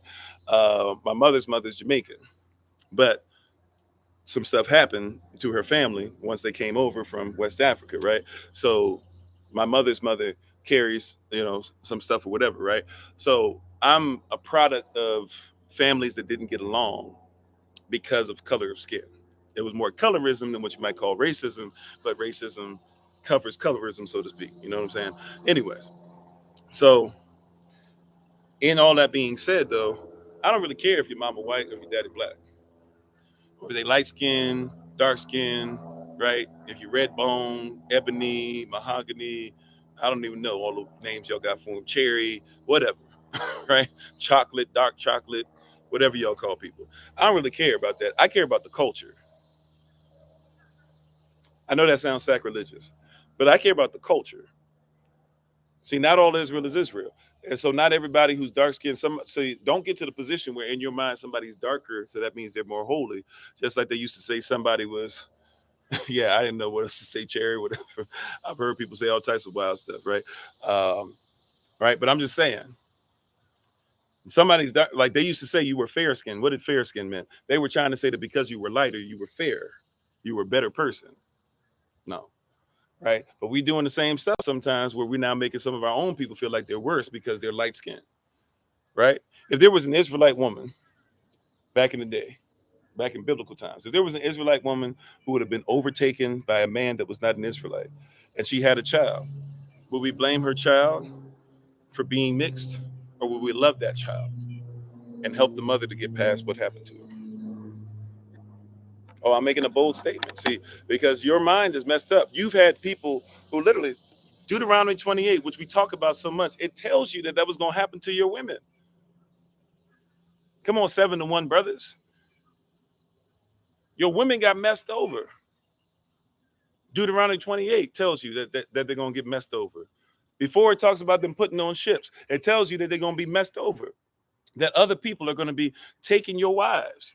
Your wife will not even be in your own bed. Your child will not even be living with you anymore. It tells you what's about to happen. And yet, let somebody be lighter skinned than you, and you out here talking bad about them. You have no word in you. Or you don't care about the word, which still means you have no word in you.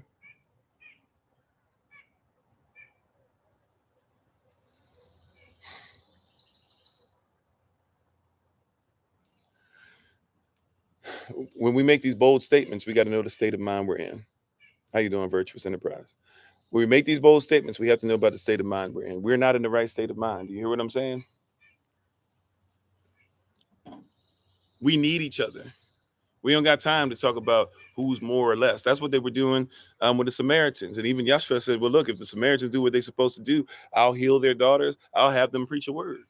Because the Samaritans still had some Israel in them. That's what y'all forget. They might have been doing things wrong, but they still had some Israel in them. Y'all keep trying to make the Gentiles the Samaritans. The Samaritans are the ones that were Israelites, still had some Israelite blood and didn't follow because they had been messed over by other people who had conquered them so much. And they were remnants of the tribes that had already left to look for land that nobody had inhabited yet. How you doing, Sister Betty? Right? You got this thing twisted. Y'all trying to make Gentiles stuff that they not even. The Gentiles are the ones that y'all were bowing down to falsely, like King Herod would be closer to a Gentile or a Gens. Matter of fact, not closer to, he was a Gens or a Gentile. You know what I'm saying? The book of Jasher tells you, if you want to know how Esau and the Gentiles should be looked at the same eventually. If you know who's claimed in Joshua chapter 90, and you start tracking who became who in these wars and all this stuff it starts talking about, and then you look up the story of these people, you'll start seeing, oh, that's why the Esau spirit is connected to the Gentiles.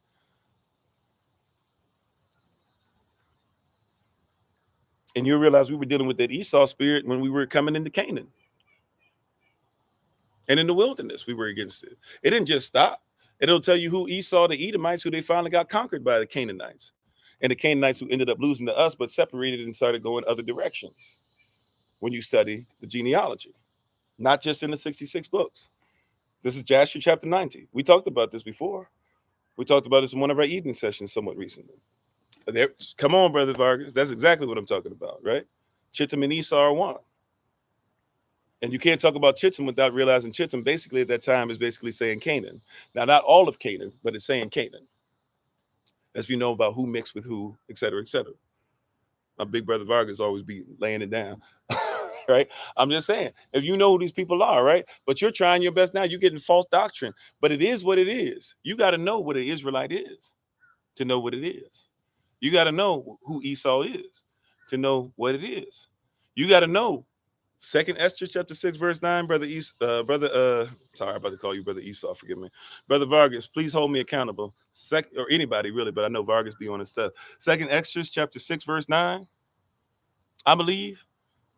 I always mix it up. I think I usually say 9:6, but I think it's Second Esther 6:9, that Esau spirit is the end of all things that we know of, right? But the beginning of everything else is going to be Israel. It's going to be Jacob. I think it's Second Esther chapter 6 verse 9. Somebody hold me accountable. I want to make sure because I always mix that up, right? That's one of those scriptures that for some reason I always put the numbers backwards. I flip them, right, in my mind. But that's real. It is okay. Tawada, Bavakasha. Thank you. Right. So that's what it is. Right. And you got to know who that is. That these people are going to this system that these people are in, because even some of them, if they decide to give their lives to the Most High, they can still be saved. Don't get it twisted. But that system that they're part of, it must end so that Israel can be the beginning of everything else. You got to be Israel or be grafted. That's what Revelation 12 tells you. It is what it is. I know this is a bold statement, but it's because you have not read your Bible. Revelation chapter 12 tells you straight up. Revelation 7 tells you straight up that we've got to be sealed. And then everybody grafted in to come in. First, Romans chapter 11 tells you that people need to be grafted and that we must be the tree. It is what it is. Revelation chapter 12 tells you that Israel has to separate herself and has to be a place in the wilderness away from their wicked society. And that the remnant that's out there that wants to come in can come on in so that we can escape the beast coming up in Revelation 13, and we can escape the second beast in Revelation 13. That we might be able to start talking about the oath of Moses that's going to come up later, that it says that only Israelites might know the words to it, but still everybody can come on in Revelation 21 and 22. But you got to come through the gates that have the Israelite tribal names or the branch names on them, and you have to come walking upon the Israelite apostles as the names that are on the foundation. It is what it is. How you doing, Sister Patricia? I wish I could fix it for you. I wish I could do. Okay. I wish I could do. Thank you, Holy Spirit. I wish I could do a Pastor Todd and tell you, hey man, I wish that I can make it whatever y'all want. And matter of fact, we'll accept whatever you guys want to do. But really, the Bible says that I wish I could be wishy-washy in between. I can't do it. Or else we just talked about Ezekiel 34 yesterday. Or else I'll be just like these shepherds who the Most High says that I've got to take the sheep away from them because they eat off the sheep. They eat what the sheep should have. They live off of their wool. They destroy them. He said, when I remove the sheep from these shepherds, he said, I'm going to remove the sheep from the shepherd's mouth. He said that you shepherds are like wolves. That's what he's saying. That when he finds the sheep in your snare. Right? And you won't let it go. He said, I got to snatch my sheep out of their mouth. I can't trust these shepherds. I can't trust them. They're about Balaam doctrine. Give them some gold. Give them some members. Give them some views. Promise them a trip to here or there. Tell them that they don't have to be under somebody else. Tell them that they don't need a spiritual mother or a spiritual father. Tell them that they be the pappy. Tell them that they get to go ahead and be Moses now. And they'll act a fool. They don't feed the sheep. That's what it said in Ezekiel 34. Woe unto you, it said, right? Woe is a curse. Woe unto you. Why? Because you eat. And it's asked the question in Ezekiel 34. It says, should not your sheep eat before you? Or not even that. I think it says, should not your sheep eat and not you? You're always eating. And we said this yesterday, right? And we're going to get ready to take our leave. We said this yesterday. Why are shepherds? I'm here to tell you once again, why do not people even want to listen to true shepherds? Because shepherds are usually not thought about, right? In our culture, even though people know we come from shepherds, we literally are people. That's why you have pastors. Pastors are people who are supposed to lead you to green pastures. You are supposed to be Shemitic, even technically, by the Bible. Right? Culturally speaking, biblically speaking, you are technically supposed to be Shemitic even to pastor. I didn't say to be an apostle. A lot of people don't even know. Like you can be what they call an apostle and not be Shemitic. But technically, you either got to be grafted in, adopted in in order to be a pastor. You must be Shemitic, right? You must be, right? Shemitic. It is a Shemitic thing to be a pastor, to be a rabbi, etc. Right? Now, right? Or graft in, but you got to be grafted in. You got to be accepted into the family. You're not supposed to talk about I'm called, right? Even within the culture, I got to put a mantle on you in order for you to get a double portion, Elisha. You can't just talk about I'm going to be like Elijah. The mantle got to be put on you. I know somebody want to hear that, right? Somebody had to put the mantle on me. I'm not just, some people assume I'm just Pastor Kofi because I accepted the calling. I accepted the calling, and then I had to have somebody who was a king, a sovereign, be able to say, this is the gift that you have, and put it on me too. And I had to learn under them and sit under them. I sat under many, but the one that finally allowed me to get like what you would call ordained, you had to sit under somebody. You hear what I'm saying? I had to sit for a while. I had to learn for a while. I had to listen for a while. I had to say, okay, how do you do things? I had to have people, and sometimes even sitting under them, I saw things I didn't want to do and that I don't do. And some of them because they were bad, some of them just because I'm not called to do it. Either way, though, I had to sit my little behind down and listen to somebody for a little bit and humble myself under the hand of the Most High, and somebody could tell me what this stuff was. So that finally, when I had an opportunity to come out in front of people, and I had an opportunity to kiss babies and shake hands, if you will, right? And I had an opportunity to be the face of an organization, or the face of a family, or the face, or the patriarch, if you would, a spiritual patriarch of certain things or whatever. Then I had sat long enough and seen, right? I wasn't tender. I wasn't unprepared. Be careful about an unprepared pastor, right? Deuteronomy 28:54. I was a sheep, but here's the problem. I said this yesterday, and we're going to take our leave. I just want to repeat this. Yah has been repeating the same thing over and over and over again. You've been paying attention. He's been saying the same thing for about a week now. Praise Yah. Watch this. Excuse me. She's been saying the same thing, right? Even though it's the word of Yah, but she's been speaking. But hear this now. Ezekiel 34, what does it say again? Ezekiel 34, it tells us that we woe unto the pastors who are doing this, right? And when we talked about that, we talked about the fact that it's woe unto the shepherds, right? There's a specific word usage that you see there. Why is it important that we see that these shepherds are messed up and that most people will not even respect the shepherd when they show up? Why do most people not respect the shepherd when they show up? Even though we come from shepherds, even though it's Shemitic to be a shepherd, to be a pastor or pastor, or lead people to pastors, the reason why people don't respect real pastors or real shepherds is because shepherds smell like the sheep. Come on, somebody. I know you think that sheep are cute, right? I promise you, come up on some real sheep, right?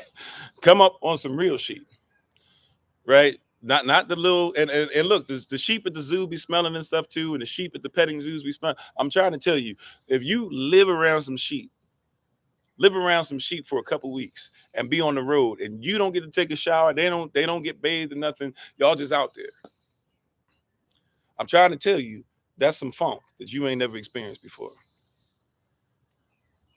Right? And what happens is that the shepherd, right? David was in line to be king. David had 7 brothers, and his father, Jesse, almost forgot David existed. His father almost forgot. You worked on the farm, so you know what I'm talking about, right? His father almost forgot. I've done chickens and stuff. We've bred chicken and stuff like, or not bred, but we've had chickens and stuff before, right? Like, if you're not careful, these things start to smell. Not even careful, they will smell, right? And if you're around them enough, you smell like them. I even likened it to something that's less smelling, right? Anybody who's ever worked at a fast food restaurant, they'll tell you they can't stand when they leave the fast food restaurant. Why? Because they smell like the food. And so to you, you go, man, Chick-fil-A smells great. You go, McDonald's smells great. You go, Firehouse smells great. You go, McDonald's smells great right about now. You say, even the restaurants, you be like, man, I don't know, what's the restaurant people go to? Whatever. You say, I see them, but I don't even. I'm trying to think of a chain. You say that Chili's, right? Yeah, Chili's, that smells great. You say that Outback Steakhouse, the people that work there, they're like, I can't wait to get this smell out of my clothes. I'm tired of smelling like this. Right? You work at Subway, wherever, right? I'm tired of smelling like this. I smell this all day. I have to eat this sometimes all day, for every day, for weeks. I can't wait. Popeyes, right? You said, but if you don't work there, if that's not your work, if that's not your what you do every day, KFC, whatever, you say that smells great once in a while, right? But everybody else who works there, they say, I can't, I came with change of clothes, right? I signed out, had to go in the bathroom, take the shirt off real quick, put something else on. I still got the pants on, but hey, at least I don't smell like it right now, right here. Right? I can get home, shower, do all that stuff, but right now, I'm not trying to just smell straight up, have the whole van, the whole thing smelling straight up like whatever, right? Oh yeah, definitely if you're dealing with seafood, or what if you're somebody that has to scrape the shrimp and stuff like that. I mean, it's ridiculous, right? But I'm just trying to tell you that shepherd, when they were out there, was a whole level of funk. And so David was in there, and just because of his smell, let alone the status that he had as people looking down on the shepherd, his father couldn't even think about him not only being a king, his father didn't even think about him as one of his own sons. But I've come here to tell somebody it is what it is. Because when the prophet left the house, David was anointed to be the next king. Come on, somebody. I'm trying to help you. It is what it is. His own father didn't even see, forget the king in him. His father didn't see the child that he raised in him. He didn't see the son in him. He didn't see the blessing. But David was out there while his father couldn't see it. His physical father couldn't see it. David was out there wrestling the bear. And he was fighting the lion off to make sure that every sheep was able to come back home. And so even though David was not perfect, David could still fight Goliath. Why? Because when nobody else saw the king in him, he was being developed. See, the king in him was fighting lions. The king in him was fighting bears. Everybody else said, but he's just a shepherd, not realizing that the shepherd is what's necessary to take the flock of Israel to where they're supposed to go. I'm trying to help somebody. It is what it is. I know I make a bold statement unto you today, telling you that you can overcome the world, that you are more than an overcomer, that you should stop having common sense because kings and queens don't think like commoners. I know I make bold statements to you, but I still declare it over your life that in the kingdom of heaven, you have already been declared as the head and not the tail. You have already been declared as above and never beneath. It has already been spoken over you that your enemy will come before you one ways and flee before you several. It has already been spoken over you that if you would make sure that you obey the commandments, you will be somebody to where you will never be the borrower, but always be the lender. And I'm here to tell you that as long as you follow Deuteronomy 28 verses 1 and 2 and verse 14, see, this is a if-then sandwich. If thou hearken unto the voice of the Lord thy God, or if you hearken unto the voice of Yahweh Elohim, to obey and to observe and to do all these commandments that Moses had given us the day that Yahweh told him to tell us them, then he will set us on high. And then we will be blessed when we go in and out. And then we will have all these blessings. And the blessings shall come and overtake thee, but only if. It's an if-then sandwich. The if is the bread. Then is you got to do what you're supposed to do. And if is the bread. But if you do all that and you put it together and you eat of that sandwich, it is what it is. They're not going to stop this. It is what it is. Says only if.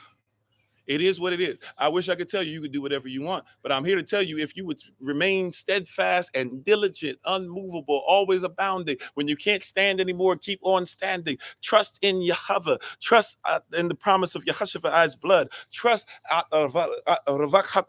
if you would stand for what you were called to do. It is what it is. It must happen the way that Yah said it must happen. If you would become a chosen generation, there are many generations living today, but there's only a chosen generation. If you would be that, if you would be a holy nation, one nation coming together, one people, if you would be a royal priesthood, by the way, in Greek and in Hebrew, that's only one word. If in order to be a royal priesthood, there's only one word they use. In order to be a priest, you got to be royalty. In order to be royalty, I've got to be a priest, right? If you would be a chosen generation, a holy nation, a royal priesthood, and a peculiar people, a nation that does not fit in, right? So what? That you can show forth the praises of the Most High. It is what it is. Everything you've been talking about, everything you've been praying about. I can't even say everything. The things that Yah has for you, and you'll start turning into it. But if you're hungering and thirsting after righteousness, everything you've been listening to, everything you've been talking about, everything you've been craving is coming. It's coming. I wish I could say it better than what I'm proudly preaching it. I just want to let you know it's coming. Everything that he said, everything that she said, everything that he died for, everything that he's given, everything that he's created is coming. Blessed shall, come on now, sis. Blessed shall be the fruit of thy body and the fruit of thy ground and the fruit of the cattle, right? And of thy sheep and thy goat and thy flock and thy oxen. Everything. Everything I touch, I've got the Midas touch, so to speak. I know that's somebody else's culture, but you get what I'm saying. Some of y'all get that reference. Everything I touch, but watch this. Before I can touch it and it becomes gold, I must be purified. I must be pure gold so that whatever I touch becomes gold. See, let me put a little, just because, see, we want to get the Midas touch, not realizing that everything I touch belongs to the kingdom, right? Do you not know that in the kingdom, in Shamayim, that's going to come down and meet with Arats, the new Arats, do you not know that when you walk, you're going to walk on gold, right? Concrete is not righteous enough for you. Somebody missed that. You're going to be tried, the Bible says, as pure gold, so that you can be worthy of walking on pure gold. And it doesn't even say that the streets just are made out of gold, right? That would have been great enough. But it also says the streets are paved out of gold, or the streets are paved with gold. What does that mean? That only gold gets to touch the streets even when they're being made. Yah had to use gold instruments to be able to create gold streets. And he had to purify you as gold so that you could walk on what he made of gold. I wish somebody caught that. I don't know if somebody caught that the way I'm saying. I pray that it's coming across the way that I'm feeling it inside my heart. If not, please forgive me. Right? I hope I'm not being a stumbling block or being confused. And I'm trying to show you that your value is so valuable that Yah doesn't even want you to walk on anything that he hasn't paved himself. And he doesn't even want to have what he touches it that you're going to walk on to be anything outside of what he's made you out to be. Do you get what I'm saying? I am gold, which means that he had to try me and tempt me with the fire. And he had to get rid of anything in me that wasn't gold so that I could only be pure gold, so that I could be worthy of walking on nothing but pure gold. And only pure gold can touch what I walk on. I wish somebody could catch that. Whatever I'm walking on has been created by the Most High. He touched it. He tempted it. He purified it. Come on, somebody, give him praise in this place. He touched it. He purified it. And he purified me. That's the only reason why these three become one. My walk, what he's made to make my walk, and me who's walking have to all be tempted by the same thing. My greatness. Come on, Yahweh. Come on. Come on, Ravakakudas. Give it to your people. Come on. Somebody need to receive that so you can receive it. I made you gold. I purified thee. I made the streets gold. I purified it. And by the way, you know, it's so pure that you can see through it. Did you know that? When you read Revelation 21 and 22, look at what it says about the road. It says that it's so purified that I can see through it. It's see-through. What's another word for see-through? What's another word for see-through? If I can see, if somebody said it's transparent, he not holding no righteous thing is he gonna withhold from you. Come on, somebody. No righteous thing is he about to withhold from you. This thing is transparent. It's called the mysteries. Paul keeps talking about the mysteries, but see, if you know about a mystery is anything that wants to be revealed. How you doing, Sister Tiana? Right? A mystery is anything that wants to be revealed. If you need to find the mysteries of Yah, it's because he already has provided a way for it to be revealed to you in your life.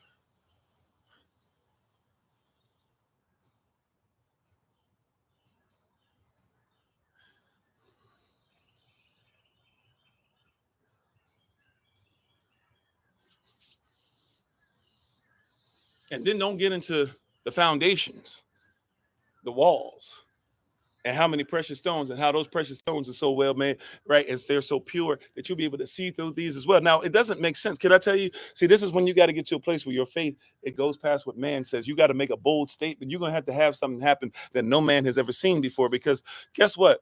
If I'm standing in a kingdom that I can see through the stones and I can see through the gold and everything is transparent, usually what that means is if I can see through it like that, right? Now I know there's plexiglass and other things, but we're talking about precious stones. If the precious stones are that pure, they get to a place where they're that pure. A lot of times it means that they can't even handle the weight. They're gonna break easy. But Yah says, I'm about to give you something so pure, but it's not gonna break.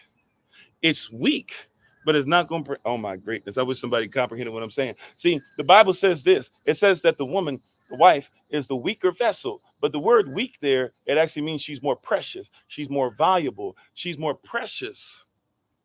She's the weaker vessel. And you think that weak means, oh, you trying to say I don't have any strength? You trying to say, it's trying to say that your feminine nature, it makes you more precious. It makes you more valuable. 24 carats are more valuable than 14 carats. It doesn't mean that 14 carats are not gold, right? But 24 carat means that it's more valuable, right? The more carats of diamond, the more valuable the diamond, right? If something's weaker, it's more precious, it's more valuable. See, and you're so busy trying to be strong and independent, not realizing that Yah wants you to be able to be in a position where there's a community to protect you so that you would be able to be as valuable as what you were called to be. You were supposed to be a delicate flower. If I pick a flower outside right now and I try to bring it into my wife, I have to be delicate with it because I want her to see the beauty of it.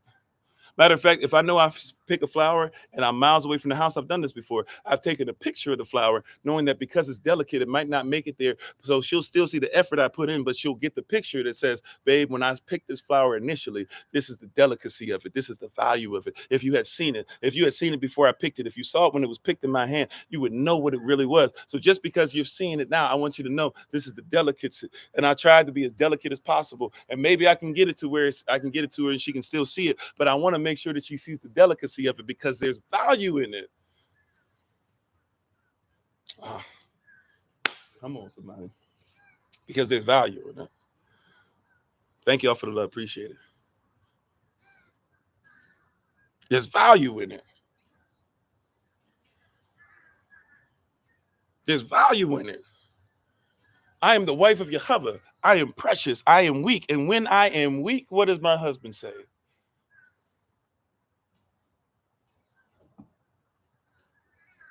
That's when I'm strong. And matter of fact, I'm not even strong. I let him be strong. That's really what it says, right? When I am weak, he shows up. We are one. His strength is necessary. Sometimes my weakness, my delicacy is necessary. If it was not for my delicacy, his strength wouldn't show up. And if it was not for his strength, then my delicacy couldn't be something that caused people to know that we're one.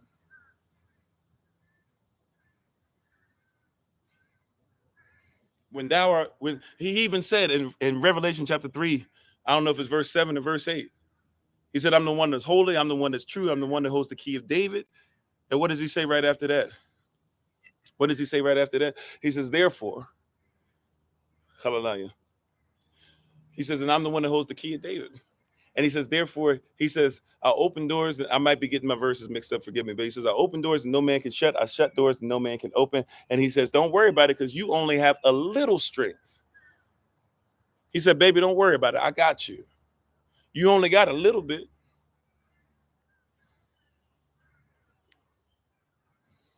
There's certain things that I don't want, like my wife will tell you. Some of you who met us, you know this already. My wife, I don't like my wife to open doors. My son and I are going to open the door. My son doesn't like her to open doors because you might think of that as something small, but she's delicate. I'm not saying she has zero strength. Catch what I'm saying? She's precious. You see what I'm saying? If a man is trying to open the door for you, it's not because he's trying to say that you can't open the door for you. It's because you are precious. Your hand shouldn't touch a doorknob. Not if you with me. My wife at times in emergency situations pumps gas. But guess what? My son or I, and yes, my young son, even at age 6, he started doing this. Maybe even age 5. My young son, now he's 8 years old. She doesn't pump gas. She's delicate. She shouldn't have oil or gas or gasoline on her hands. I know some of y'all, that's why you were simping. That's why this. No, that's why I'm married. That's why I'm decades in now, bro. That's why you trying to find out how you can get all these women to bow down to a false version of a man. But that's how I keep relationships, because she's delicate. She's the weaker vessel. She's more precious. She's more valuable. By the way, I also know how this works. This is why my wife needs to be upkept. Somebody gonna catch this in a minute. She got to be upkept. She's got to feel confident in the way she looks. She got to get her hair did and her nails done. She got to at least, if I can't afford to make sure this getting done every week or every other week or something, she got to at least have the tools to be able to do them herself. You know why? Because when she goes out somewhere, you know why? You know why? Because when she goes out somewhere, yeah, exactly. Thank you, babe. Come on. She represent me. So when we show up and y'all go, oh man, Sister Maya, she's so beautiful. And look at this and look at that. And look at how smart she is and this and that or whatever. I stand back and I let her get all that. You know why? Because when y'all give her that, y'all are basically saying, Kofi, you doing what you're supposed to do. There was somebody I was talking to, I can't remember, having a conversation with them somewhat recently. Can't remember who it was. I was talking to somebody and they said that their husband was um, had been listening or whatever, but he had never seen my wife and saw a picture of her. And he didn't say anything disrespectful. He said that she said he looked and he was like, oh, let me see Pastor Kofi's wife. And he looked, he was like, oh, that's his wife. He's like, okay.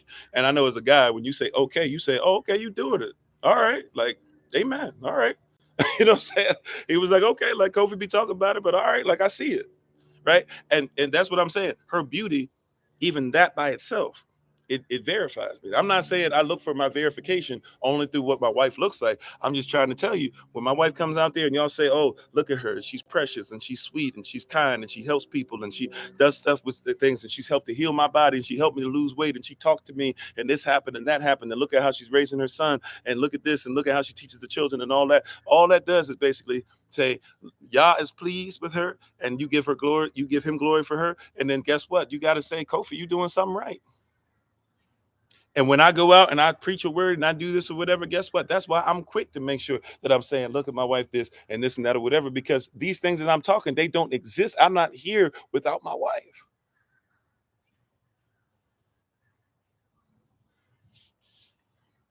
Right? And you can call me whatever you want because of that. But I call me married and I know how to treat her. And I'm getting better. I'm not 100% righteous in it, but I'm getting better every day. I know how to treat her because my husband treats me like that. Remember ministerial staff we were talking about last night? My husband treats me like that. And so since my husband Yahweh treats me like that, then he gave me this great gift called Maya Ofori, or excuse me, Maya Ofori Wa. And I'm gonna make sure. I told you this. You can ask her. You can ask her. You can call her. You can ask her right now in the chat, whatever. Right? You can ask her the next woman meeting. Matter of fact, I'll let you ask her if you want. Ask my wife what I said. I've said it before, so y'all heard me say it before in here live. Ask my wife what I said. My vows were, and ask her what I said, and then ask her if I'm living up to them from the beginning. because I wasn't looking for somebody I was just dating and dating and dating. I was looking for a wife from the beginning. And I knew in order to get a wife, I had to be pre-qualified as a husband, and I had to find a wife. It is what it is. It's a bold statement, but I know the state of mind I have to be in to know what's meant, to know the actions that go with it and me into. Praise y'all. All righty. We've been on here too long. Well, you know what, Holy Spirit? Amen. We've been on here exactly what we're supposed to be on today. We praise y'all for this word. I will be on later this evening. Thank y'all for being on with us. We appreciate you. Next, not this Friday, but next Friday, maybe next Thursday and Friday, we'll start kind of bringing some guests on again, ministerial staff, of course, but then even some others, and try to make sure we start getting our Thursdays and Fridays back together. I just realized after the meeting, I realized early this rising that we did not make sure that we had ministers ready to go for these next few weeks. So we'll have to try to schedule them in for the next few weeks coming up. But we'll have that stuff together for you guys very soon to get them back on track. Because I have not been getting days off, and I'm to be honest, I'm getting a little tired, but I need to be fed too, like we were talking about last time. But I thank you all for listening. Appreciate you guys for being on. We give all praise and honor to the Most High. We give all praise and honor to Him for my wife, the Honorable Maya, who lives a life that's able to be honored. You can check her out on TikTok, YouTube, her website, and Pinterest at Bloom and Flourish. Not A&D, the letter N. Bloom and Flourish. She is a healer, herbalist, chemist, and biologist by degree. I thank you. We appreciate you. Thank you for trying to catch us. How you doing, Anubis? And don't forget, July 12th, right around the corner. After that, August 12th coming up. Those who are in Georgia, we're going to do a meetup where my family and I will be there. We do meetups all the time, whether I'm there or not. But we're going to do a meetup in Georgia, in the middle of Georgia. We already gave the place is going to be out already tomorrow during the live. I will give it out at the end of the live session. But I try my best to make sure that I'm kind of secretive with stuff like that, to make sure that we don't have just a bunch of people kind of flooding stuff or whatever, or looking for us that we don't want looking for us. But we'll be there tomorrow, 3:00 p.m. Eastern New York time. So if you want to go ahead and come on out, we appreciate you doing so. But I'll tell you what the name of it is publicly tomorrow. Those of you who've actually gotten the text or whatever, behind the scenes stuff, or if you want information, reach out to us. If you're on TikTok, just wait a little bit. We do something called a shout out. So if you're with us on TikTok, we're going to actually put some information up on the screen for you where you can connect with us, contact us, ask questions, get in touch with somebody in your area, et cetera, et cetera. And we're thankful and grateful for another opportunity to be in front of you again.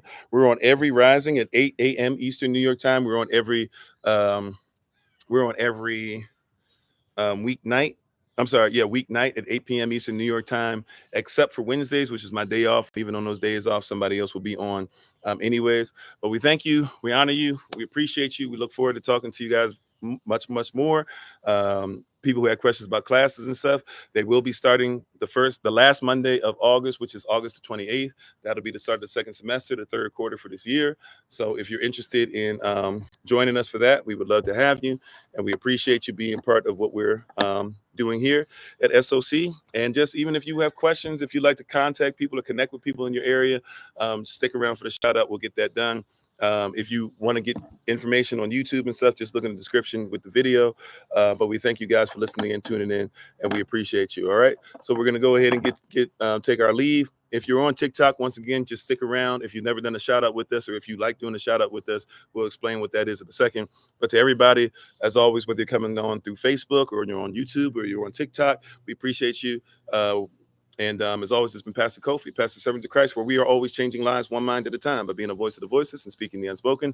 Until I have the great privilege, opportunity, and responsibility to be in front of you again, please remember, as always, just that you are loved, you are necessary, you are majestic, you're fearfully and wonderfully made, and you, which is all of us working together, will be the reason why people who are in this system no longer have to be of it. Shai Shalom. Peace.